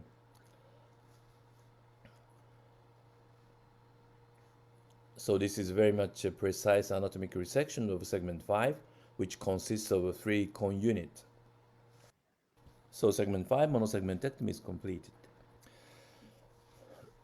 I think important paper came from Kyoto team. They compared the lap liver partial resection versus radiofrequency ablation for hepatocellular carcinoma. Background of those two groups are not so different, and overall survival are not so different each other, but disease-free survival is much better in lap liver resection. You can imagine, radiofrequency ablation has some more local recurrence. So I think this is very important data. And also, this systematic review that anatomic resection is superior than non-anatomic resection in overall survival, but relative risk is only 1.10. But the disease-free survival relative risk is 1.33. Even for a small solitary hepatocellular carcinoma size less than 5 centimeter, still anatomic resection is better than the non-anatomic resection in OS, overall survival, but relative risk down to 1.09, but still disease-free survival is better relative risk with a relative risk 1.32. So if you see a hepatocellular carcinoma patient, you recommend them to receive a laparoscopic anatomic resection, not like a radiofrequency ablation, not like a partial resection of the liver. That's my conclusion. We're going to host another important consensus meeting this month about precision anatomy. So we already created a clinical question, and we already performed a systematic review to answer these questions. We are now at the phase of Delphi consensus to create a recommendation, but this consensus will be a hybrid, and we're going to gather in Tokyo, but it will be online, so please join us through the web. We're going to discuss about Grayson approach and how to respect the Lanek capsule. We're going to discuss about how to expose the hepatic veins, cranial caudal way or dorsal approach or something like this. And I would like to redefine a terminology which was defined by Strasbourg 2000. But again, as I said, the border between 5 and 8 and 6 and 7 are not defined that time. Maybe we can define using ICG technology, clearly visualize the segment 5 and 8 and 6 and 7. So this is my team. We perform 1,500 GI surgery a year, including 400 cases of HPV surgery. I'm always thankful to my team. Thank you very much for your kind attention. Thank you. Thank you very So, much. thank you very much. I thought transmission was okay. Yeah. Yes, yes, yes.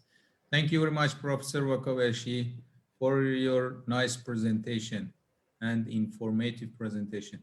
Now, question is open. Question and answer part is open. If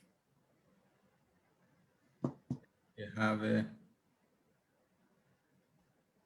So I myself have a question from you. I know that you are very expert in using this ICG. I ask you, do you prefer to use ICG by anesthesiologists, I mean systemic, or directly through the pedicle? Which one you prefer? Which one is better? I think that is an important question. I think we should study which is better. But in my hand, negative staining is much easier for me once I ligate the inflow from the hilar plate, then ask IV injection for, ask anesthesiologist to IV injection. I've been trying to puncture the appropriate portal vein using ultrasonogram during lap liver surgery. It was not so easy.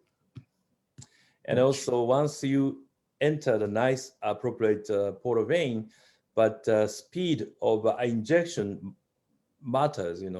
If you speed faster, it disseminates everywhere. So you have to have some kind of a very nice technique and experience and knowledge about positive portal vein injection. So I prefer definitely negative injection now, but I need to know exactly which is better, and we need more investigation. Okay, thank you very much. Is there any other questions? Okay, thank you very much, Professor Wakabayashi. You're welcome. Thank you very much for acceptance and this nice lecture. We can go to the next topic. Our next lecturer, Professor Kian Manesh, is a very good HPB surgeon and chief of the HPB surgery part from France. Originally is my countryman, and because of as he said, because of an important family event, he can't participate, and he asked one of his colleagues to present the next topic. I asked Professor Rami Ryan, as I don't know how I pronunciate his name is correct or not. Perfect. It was perfect. Okay. Please introduce yourself and start the presentation. Thank you very much for acceptance.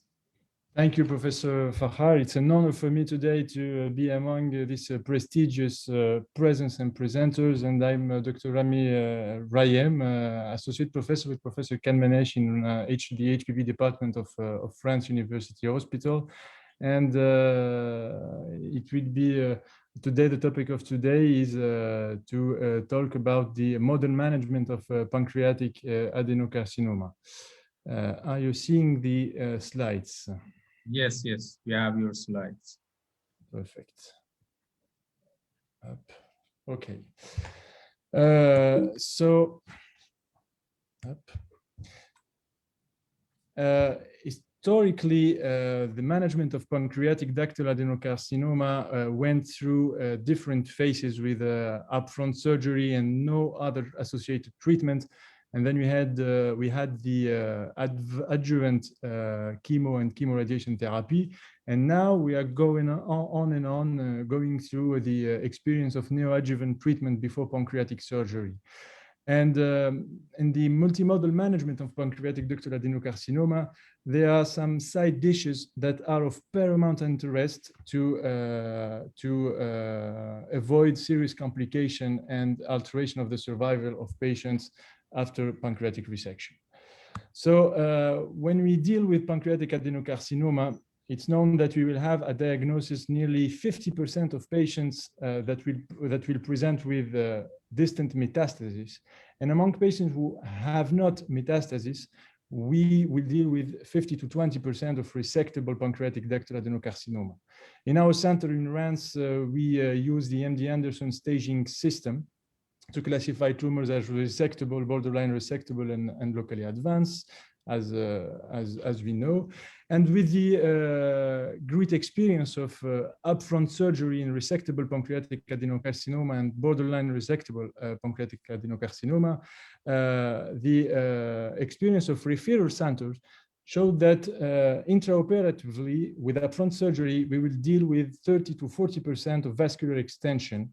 And in this setting, the L0 resection rate might be low, and we will perform highly morbid and highly difficult surgery to present with the 25% 5-year survival after a zero resection. On the other side, the mortality of pancreatic duodenectomy in high volume centers range from 5 to 10% when we are speaking about 90-day mortality. So how can we do to improve our oncological outcomes after pancreatic resection? The first response we had is the benefit from mandatory adjuvant treatment. And it's universal nowadays to perform a FOLFIRINOX after pancreatic resection if the patient is fit to adjuvant chemo, because unfortunately with pancreatic resection and the risk of complication, nearly 30% of patients will not be able to receive adjuvant treatment. When it comes to neoadjuvant treatment, the first data among the larger first data we had, we saw that associating FOLFIRINOX and even radiotherapy with FOLFIRINOX, finally we might be able to downsize the tumor, to downstage the tumor, and thus to increase our L0 resection rate. And finally, we saw on surgical specimen also better pathological features.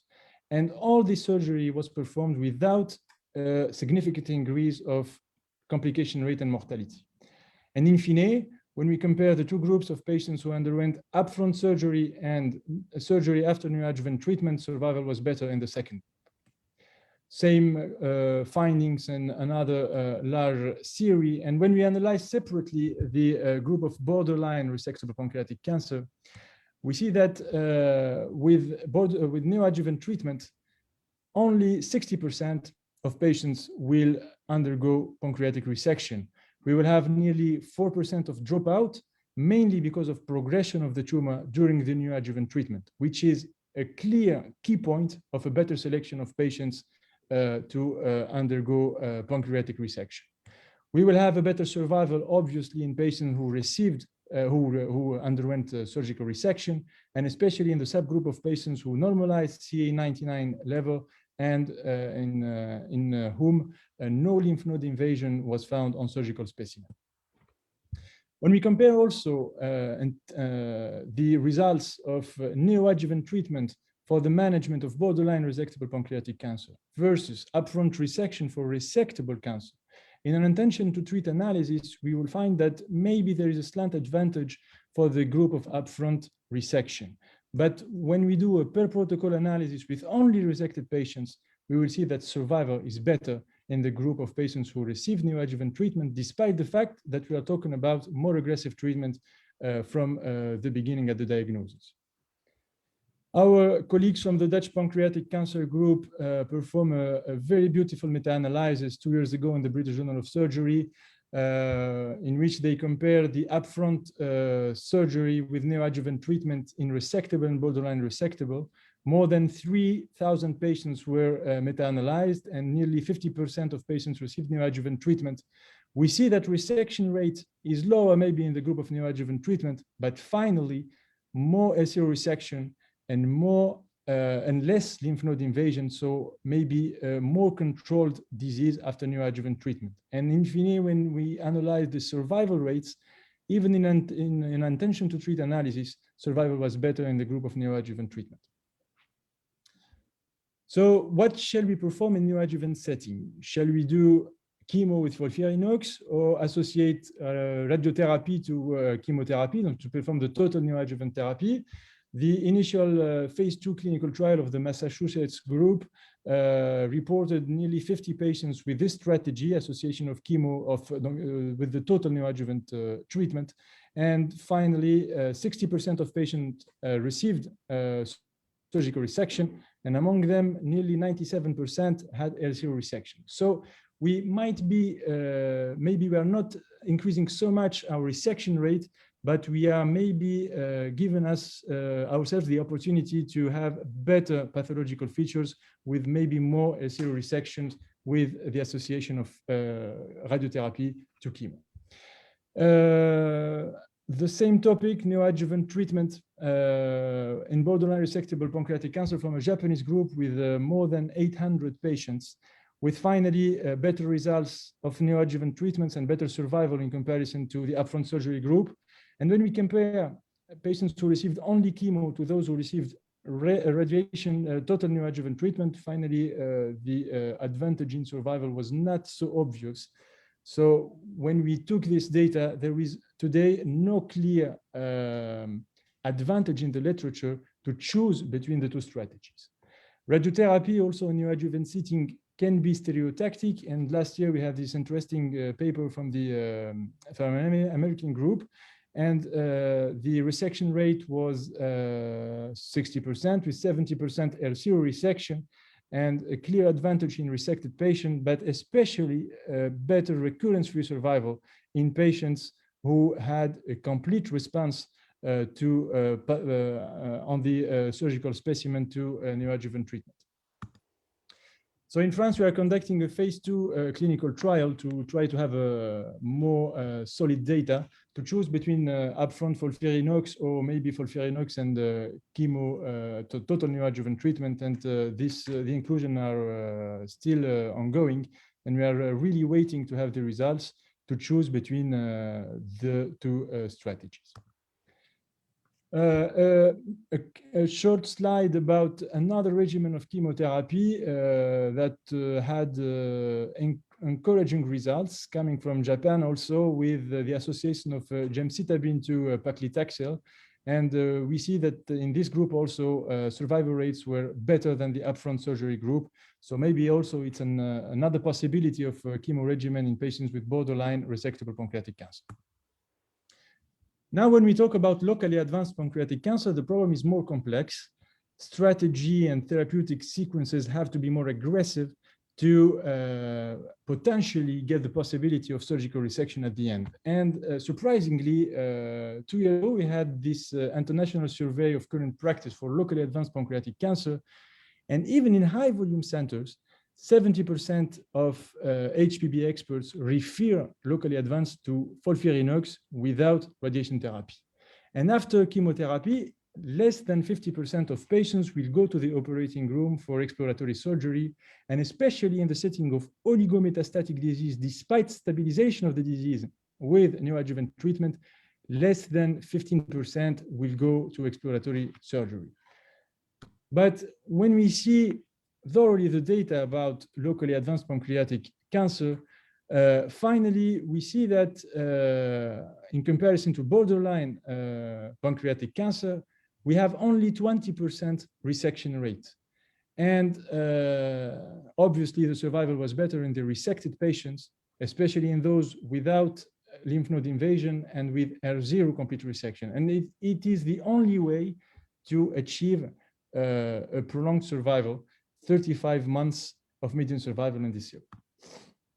Our Chinese colleague last year performed a meta-analysis of the performance of FOLFIRINOX neoadjuvant treatment for locally advanced in the specific indication of locally advanced disease. And the resection rate was 26% with nearly 90% L0 resection. So the indication of exploratory laparotomy in this, or laparoscopy in this setting must be large with sampling, biopsies, biopsy of the sheath of the superior mesenteric artery, so we can have solid criteria to perform pancreatic duodenectomy or left pancreatectomy, because when we can achieve curative resection, it will be L0 in clearly 90% of patients. So to summarize, we can, with the neoadjuvant treatment, we have today serious data that confirm the possibility of downsizing and downstaging the disease, improving thus the zero rate resection. We will have also better survival rate because we are selecting better the patients and we are excluding 30% of tumor progression before going to the operating room. But on the other hand, we will pay the toxicity of chemotherapy, the necessity to go to biliary drainage before surgery, and of course, 30% of dropout of patients that might be resected if we perform upfront surgery.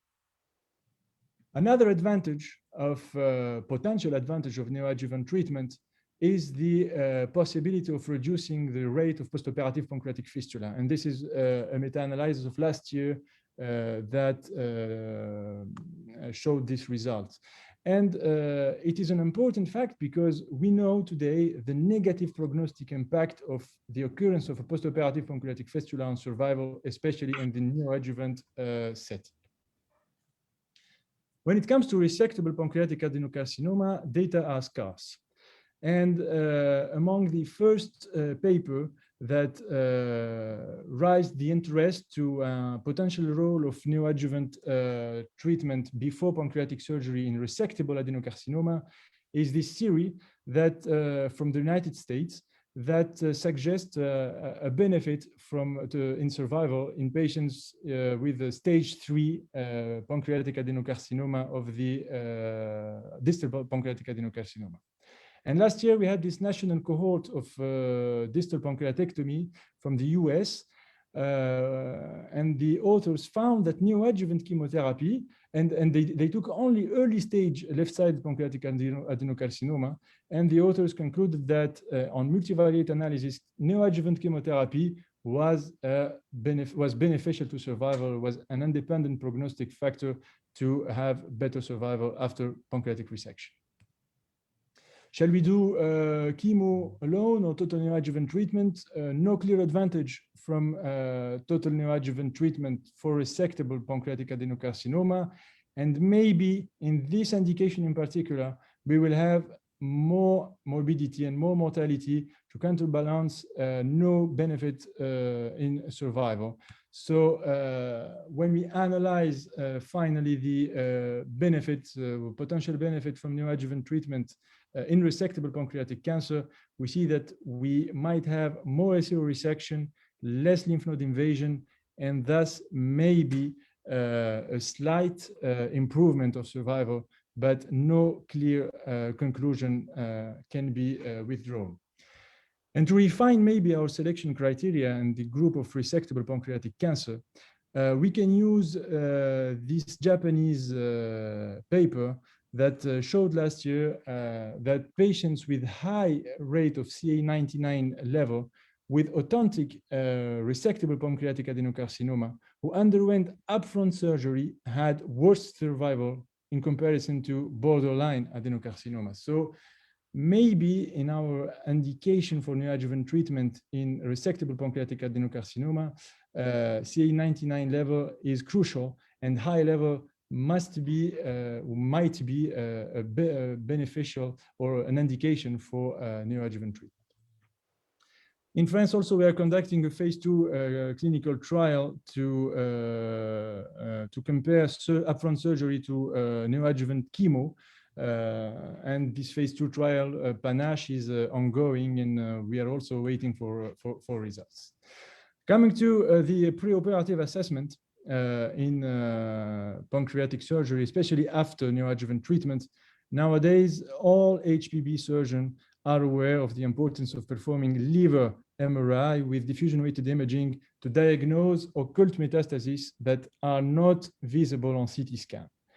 And we also learned that evaluation of the extension of the disease after neoadjuvant treatment is not so accurately evaluated by CT scan because the accuracy of CT scan of MRI in distinguishing between the residual disease and fibrosis after neoadjuvant treatment is not so good. So maybe the future is for FDG TEP MRI. We have solid data recently published about the possibility of discovering peritoneal carcinomatosis on TEP MRI that are not seen on CT scan or on classic MRI. And also we had last year an interesting paper in the American Journal of Radiology with the potential of FDG PET MRI to assess the pathological response to neoadjuvant treatment. And we see here two different examples of patients with major or limited pathological response finally on histological examination. And authors compared the accuracy of SUV glucose and SUV max to classic RICE criteria or morphological criteria that we use in the preoperative assessment before going to surgery after neoadjuvant treatment, and the metabolic criteria were strongly accurate. This is an old slide of our indication of laparoscopy before pancreatic surgery. Nowadays, and starting from 2014 in our department, we are trying to perform routine laparoscopic surgery for pancreatic cancer of the head and for left pancreatic adenocarcinoma. But even in the era of routine laparotomy, we performed exploratory laparoscopy in patients with large tumors, especially on the left side of the pancreas, and when we suspect occult metastasis of the liver or a para-aortic lymph node involvement. In fact, at the beginning, we had this concerning para-aortic lymph node involvement, we considered the presence of positive para-aortic lymph node as a strict contraindication to perform pancreatic duodenectomy, as we had the result of our multicentric French study.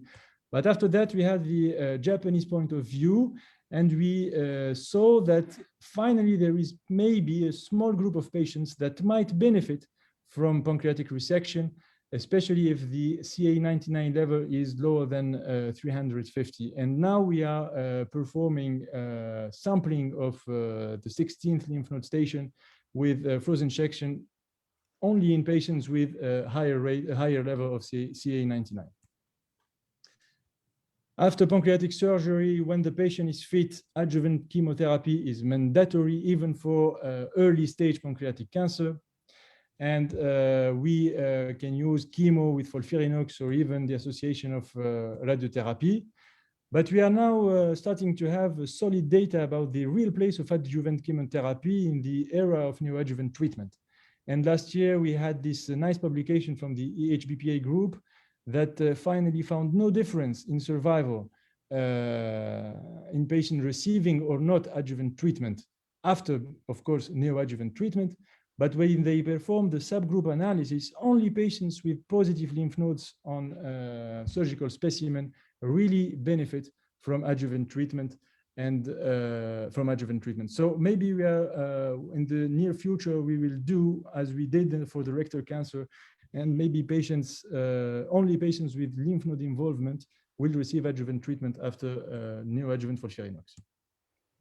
Last but not least, sarcopenia. It's clearly a negative, a worst prognostic factor that increases the risk of complication, of postoperative mortality, and who negatively impact survival after oncologic surgery, and especially in the resection of the pancreatic cancer. So it's of paramount interest to stop sarcopenia evolution, to increase nutritional support, and to do immunonutrition before surgery. We have nearly the same conclusions in this series with patients receiving total neoadjuvant treatment. And we see that finally resecting patients in cachexia will lead to survival with the same survival rates than in patients with palliative treatment. So with nutritional support, we had this interesting paper last year in JAMA also, multicentric international study, nearly 200 patients with neoadjuvant treatment. Among them, 70% received pancreatic duodenectomy. And finally, when we see the evolution of the adipose tissue and the skeletal muscle, we see that patients during neoadjuvant treatment lost adipose tissue volume, but in those who gained muscular tissue, resectability was performed. So maybe an increase in muscular tissue during neoadjuvant treatment is associated with resectability and with the possibility of performing pancreatic surgery. Classical prognostic factors have been described even in the setting of neoadjuvant treatment: the histological type, the differentiation, the lymphocyte and neutrophil ratio. And we had interesting nomograms to predict survival. But we found that this paper from a multicentric French study with Mr. Delperot is quite interesting because the authors identified 25 genes that were associated to worst survival rate. And this association of genes might be refined in the next future and next years. And we are trying maybe to go toward personalized treatment, as we are doing today with metastatic colorectal cancer, by identifying clear genes that might allow personalization of the neoadjuvant treatment and even the choice of to go to a resection or not. So thank you for your attention. Thank you very much, Professor Ryan, for your nice presentation and good lecture for an interesting topic. Now we can go for part of question and answer. Is there any question from Professor Ryan?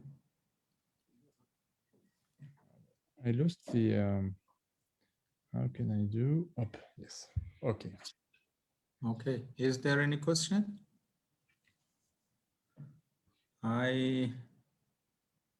Okay, I think we have no question from the audience. Thank you very much, Professor Rami. Thank you. This is first time for me, but I hope not be the last time. And see you again. Thank you for acceptance to presenting. Bye-bye. Thank you very much. You're welcome. Next part is the last part. And for the last part, I will present myself. I am Dr. Fakhar from Tehran University of Medical Sciences. I am HPV surgeon and visceral transplant surgeon. My topic is about the laparoscopic approach or minimally invasive approach to hilar cholangiocarcinoma. It's a difficult topic, and before going for presentation, I say that for this topic, I'm just innocent observer. I don't go for laparoscopic surgery in hilar cholangiocarcinoma. I do aggressive surgeries for hilar cholangiocarcinoma with the vascular resection and same time VPALs, everything, but in open way. So I should share my slides first.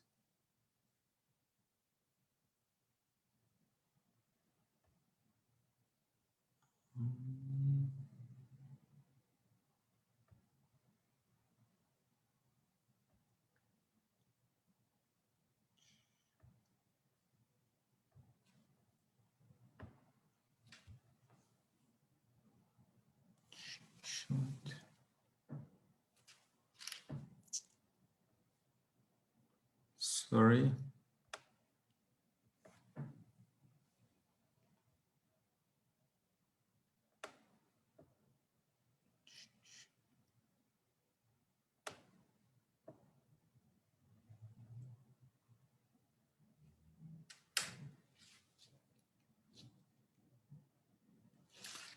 Okay. Oh, yes. Okay. Do you have my slides? Yes. Yes. Okay. So I start this topic, MIS for hilar cholangiocarcinoma. Everyone knows that this area is a difficult area for minimal invasive surgery, especially laparoscopic surgery. I can't go to the next slides. Okay. We know that laparoscopy started in early years of this century, around 100 years ago, by Dimitri Ott, George Kelling, and Christian Jacobs. That one of them was surgeon.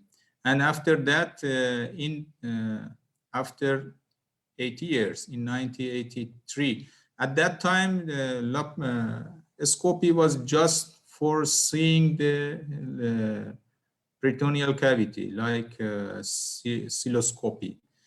At 1983, we had laparoscopic cholecystectomy. And then at 1985, what acknowledged laparoscopic cholecystectomy did by a French gynecologist, Dr. Moret, at 1987, sorry. And the first report of minimally invasive liver resection was back to the 1990s. And first minimal invasive procedure for pre-hilar cholangiocarcinoma was described by Chen et al. At 2000. This laparoscopic liver surgery, as everyone knows, gradually progressed, and something helped to progress. This organization and consensuses and guidelines meeting, first one at 2008 in USA, 2014 Morioka, Japan, and 2008 at Southampton. And the well-known International Laparoscopic Liver Society, which organized first meeting in Paris 2017, and the last one was this year in virtual way because of this COVID situation. These things help to popularize and give some plan guidelines to the laparoscopic liver surgery, and gradually it becomes the standard of care in some special situation. But for hilar cholangiocarcinoma, in the following slides, I will explain that we are still in infancy time, and in development phase. Now, in this phase, we are trying to say that this approach is possible, and then we should go for the other steps. We know that for hilar cholangiocarcinoma, some difficulties, some true difficulties we have. First one is we need liver resection, especially in caudate. We know that if we don't go for caudate lobectomy during surgery for hilar cholangiocarcinoma, we will have a higher rate of local recurrence. And the other issue is hilar lymph node dissection. This is a demanding procedure. And at the end, we need biliary reconstruction. And the other problem, not all laparoscopic liver surgeons are master in this hilar dissection, biliary reconstruction, and caudate lobectomy. And at the end, we have sometimes we need vascular resections. We know that hilar cholangiocarcinoma, because hilar area is a very small area, rate of vascular involvement is high, and may need arterial or portal vein resection, and these are difficult part of the procedure. This is one of the first reports of minimal invasive approach to extrahepatic cholangiocarcinoma back to 2012 by from 3 centers, USA, Chile, and France. This study, as mentioned, just involved 5 hilar cholangiocarcinoma cases in 9 years period. This is a small number. One of these patients have a R1 resection, and one of them had conversion to the open surgery. And within these 5 cases, only 2 cases had hepatectomy at the same time. We know that sometimes for bismuth type 1 or some bismuth type 2, they suggest you can do high hilar resection without going for hepatectomy. And hepatectomy is part of the standard procedure for hilar cholangiocarcinoma. This is another study from my master professor Hahn Center. This is from Seoul National University Bundang Hospital for, I think, 2016. They reported 5 cases of hilar cholangiocarcinoma which underwent laparoscopic resection. In these cases, as you see in the table of the data, they had even bismuth type 4. Bismuth type 4, there was no case of bismuth type 4, but 2 cases of bismuth type 3B and 1 type 3A. The other cases was bismuth type 1 and 2. And they had, I think, 3 coded lobectomy in this report. And they compared their reports to other studies before this from centers all around the world. The biggest number was for U et al.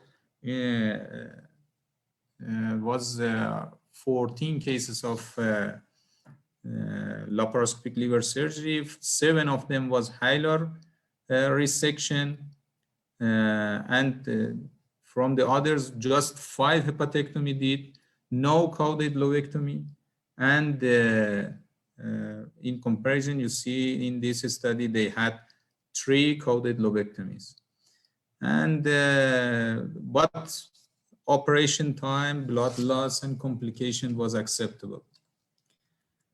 This is another review article around this about this minimal invasive surgery for hilar cholangiocarcinoma, compared studies from 2011 to 2016.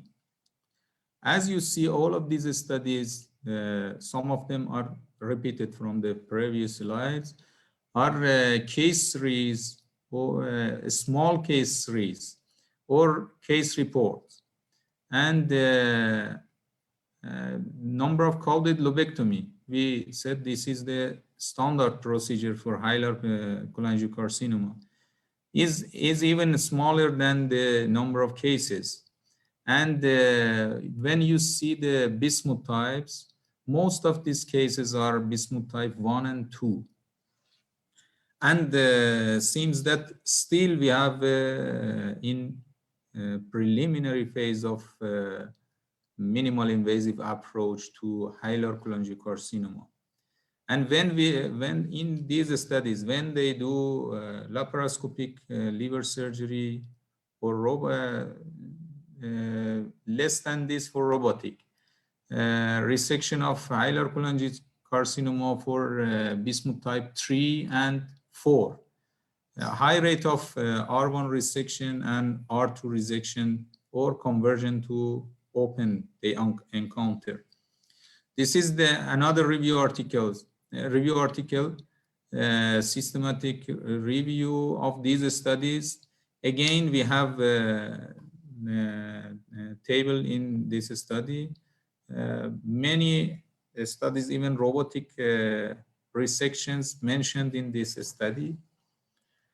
Between these studies, just one of them was comparative study with a small number. Others are, as you see, less than 10, mostly less than 5 cases. And again, we have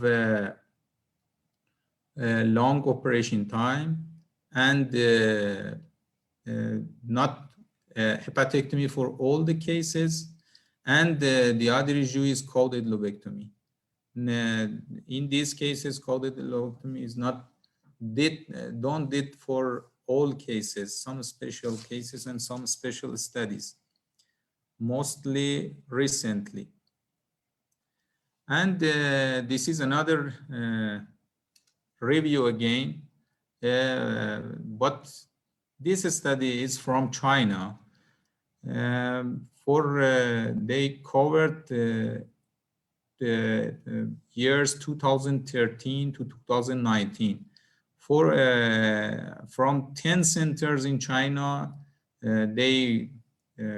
tertiary centers doing mostly HPV surgeries, 142 cases, they mentioned they approached laparoscopically for radical resection, and 17 cases in robotic limb.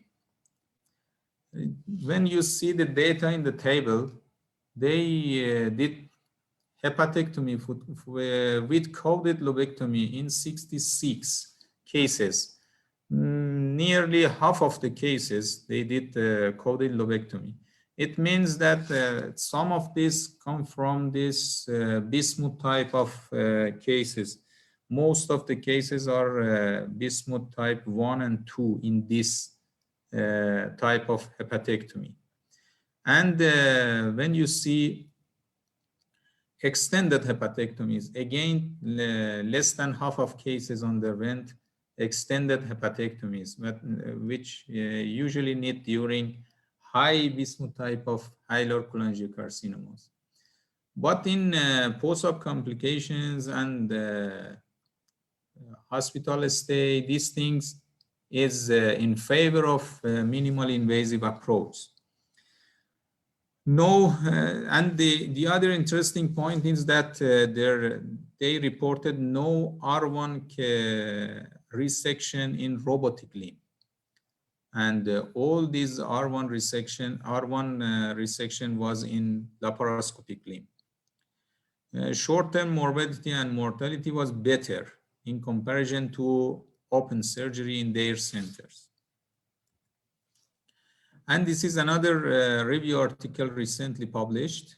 Again, previous studies mentioned here. You see again that we have some studies with less than 5 cases for hilar cholangiocarcinoma.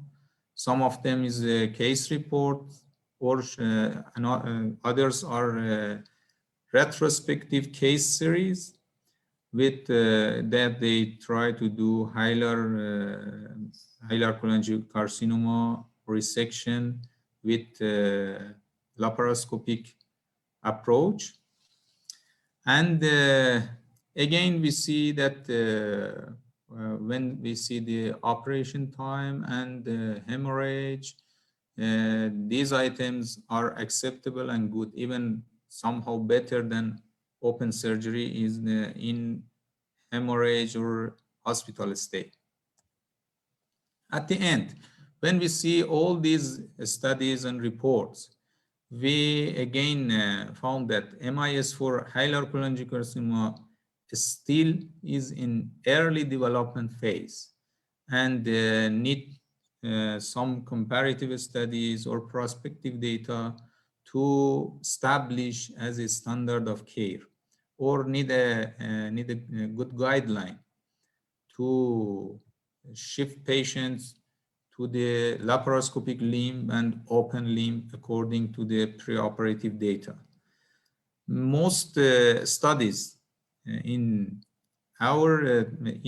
best of our knowledge is case reports and in small case series and obviously retrospective, and can't give us, just can say us that this approach is possible, but we don't know, is it beneficial for the patient and for the system, for the surgeon or not.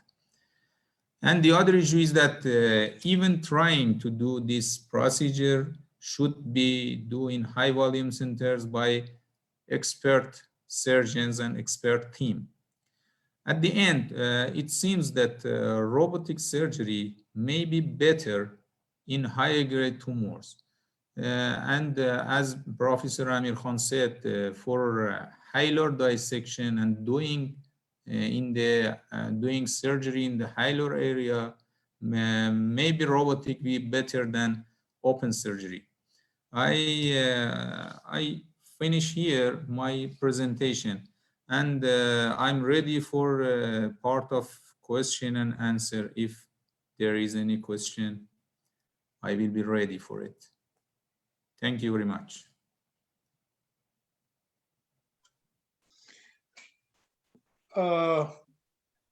Professor Fakar, I think it is a very good subject. Yeah, Professor Fakar, Yes, I think this is a very good subject because I think this is the last part of the minimally invasive surgery. Cholangiocarcinoma is very difficult. That's why this is the last part. So you have shown the good lectures on the current status of laparoscopic surgery and robot surgery to classical tumor, as I think is very excellent. Anyway, as you mentioned that still there are only case report, a small case series. So I don't know, it will be propagated or not. But anyway, but if, as you mentioned, if robot will be used, maybe this may be possible in the future because pancreatitis used to be a very difficult procedure. After Gaia reported that this is very difficult and the 50% open conversion. So every surgeon has gave up this laparoscopic pancreatic duodenectomy. But now many surgeons like Professor Igor Hachkov has shown that there are many surgeons who is doing laparoscopy or robot pancreatic duodenectomy. I think classical may be same, but the most important thing is that we have to show that survival equivalence between the open and the invasive surgery. Thank you very much. Thank you very much, Professor Han. Is there any other question? Yeah, one from me. Okay, Professor Thank you. Amir. Nice lecture. So Thank you this very is much. the final frontier of liver surgery that is generally still done open. The transition has to happen, but the transition appears to be slow Yes. for the number of reasons that you have identified. But two areas that I would like to discuss further. One is the role of tactile feeling, palpation of the biliary tumor at the confluence and assessing resectability in the beginning. We all know that with the type 4 tumors, you cannot sometimes be sure of A, resectability, B, extent of involvement of the second order bile ducts on both sides, because that is, you pull the hilus out and you feel the bile duct, especially if the ducts are not stented or they have PTBD. That's one. Two, and it is, if you're going back to the first point, at that stage, you can never be sure what operation. You can know which volumes will be safer, but sometimes you are not sure. Two, the retropancreatic lymph nodes, which I do routinely for hilar cholangio. And we all know that they can be involved even with proximal or high biliary tumors. Three, we know that proper lymphadenectomy has a prognostic and therapeutic role in this scenario, especially around the celiac axis as well. So those are areas which are still unclear, and they you know, often as I mentioned with the pancreas, less radical surgery can lead to, you know, these patients have a bit of capecitabine afterwards as a result of the BILCAP recommendation. But afterwards, at 1.5 years, they come up with disease around the celiac axis. And it is residual disease. It is not new disease. Yes. So those are also other, you know, hilar cholangio is not a small operation. So those are other areas, but I think if the transition will happen, in my view, it will be with robot. Yes, thank you very much. Yes, my mission was to show this. Hilar cholangiocarcinoma is a difficult surgery, even in open surgery. And for type 4, we usually use perioperative imaging. We can't be sure. Always send the margin for frozen section to be sure about that. Palpation have no role in type 4 cholangiocarcinoma. We can't make decision with palpation. And maybe with this robot can do in minimally invasive way. I don't know. Okay, thank you very much. Any other question or comment?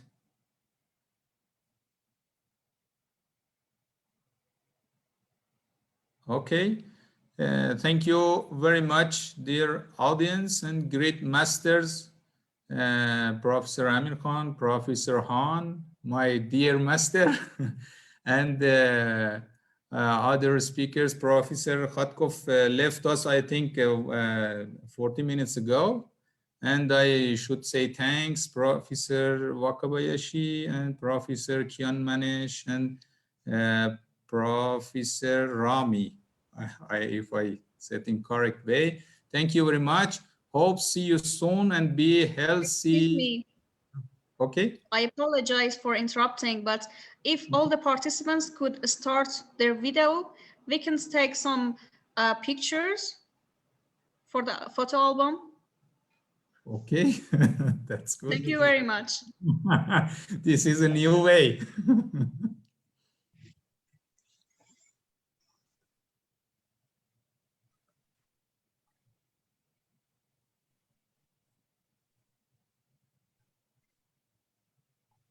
Okay.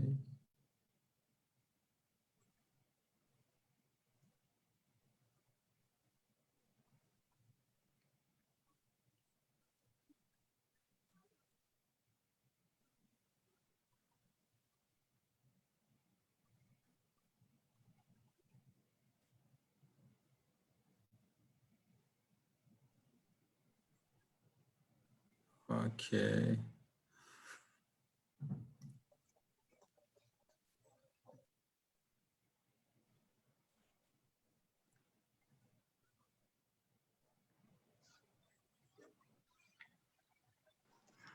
Okay, thank you very much, all of the participants, all of the great speakers.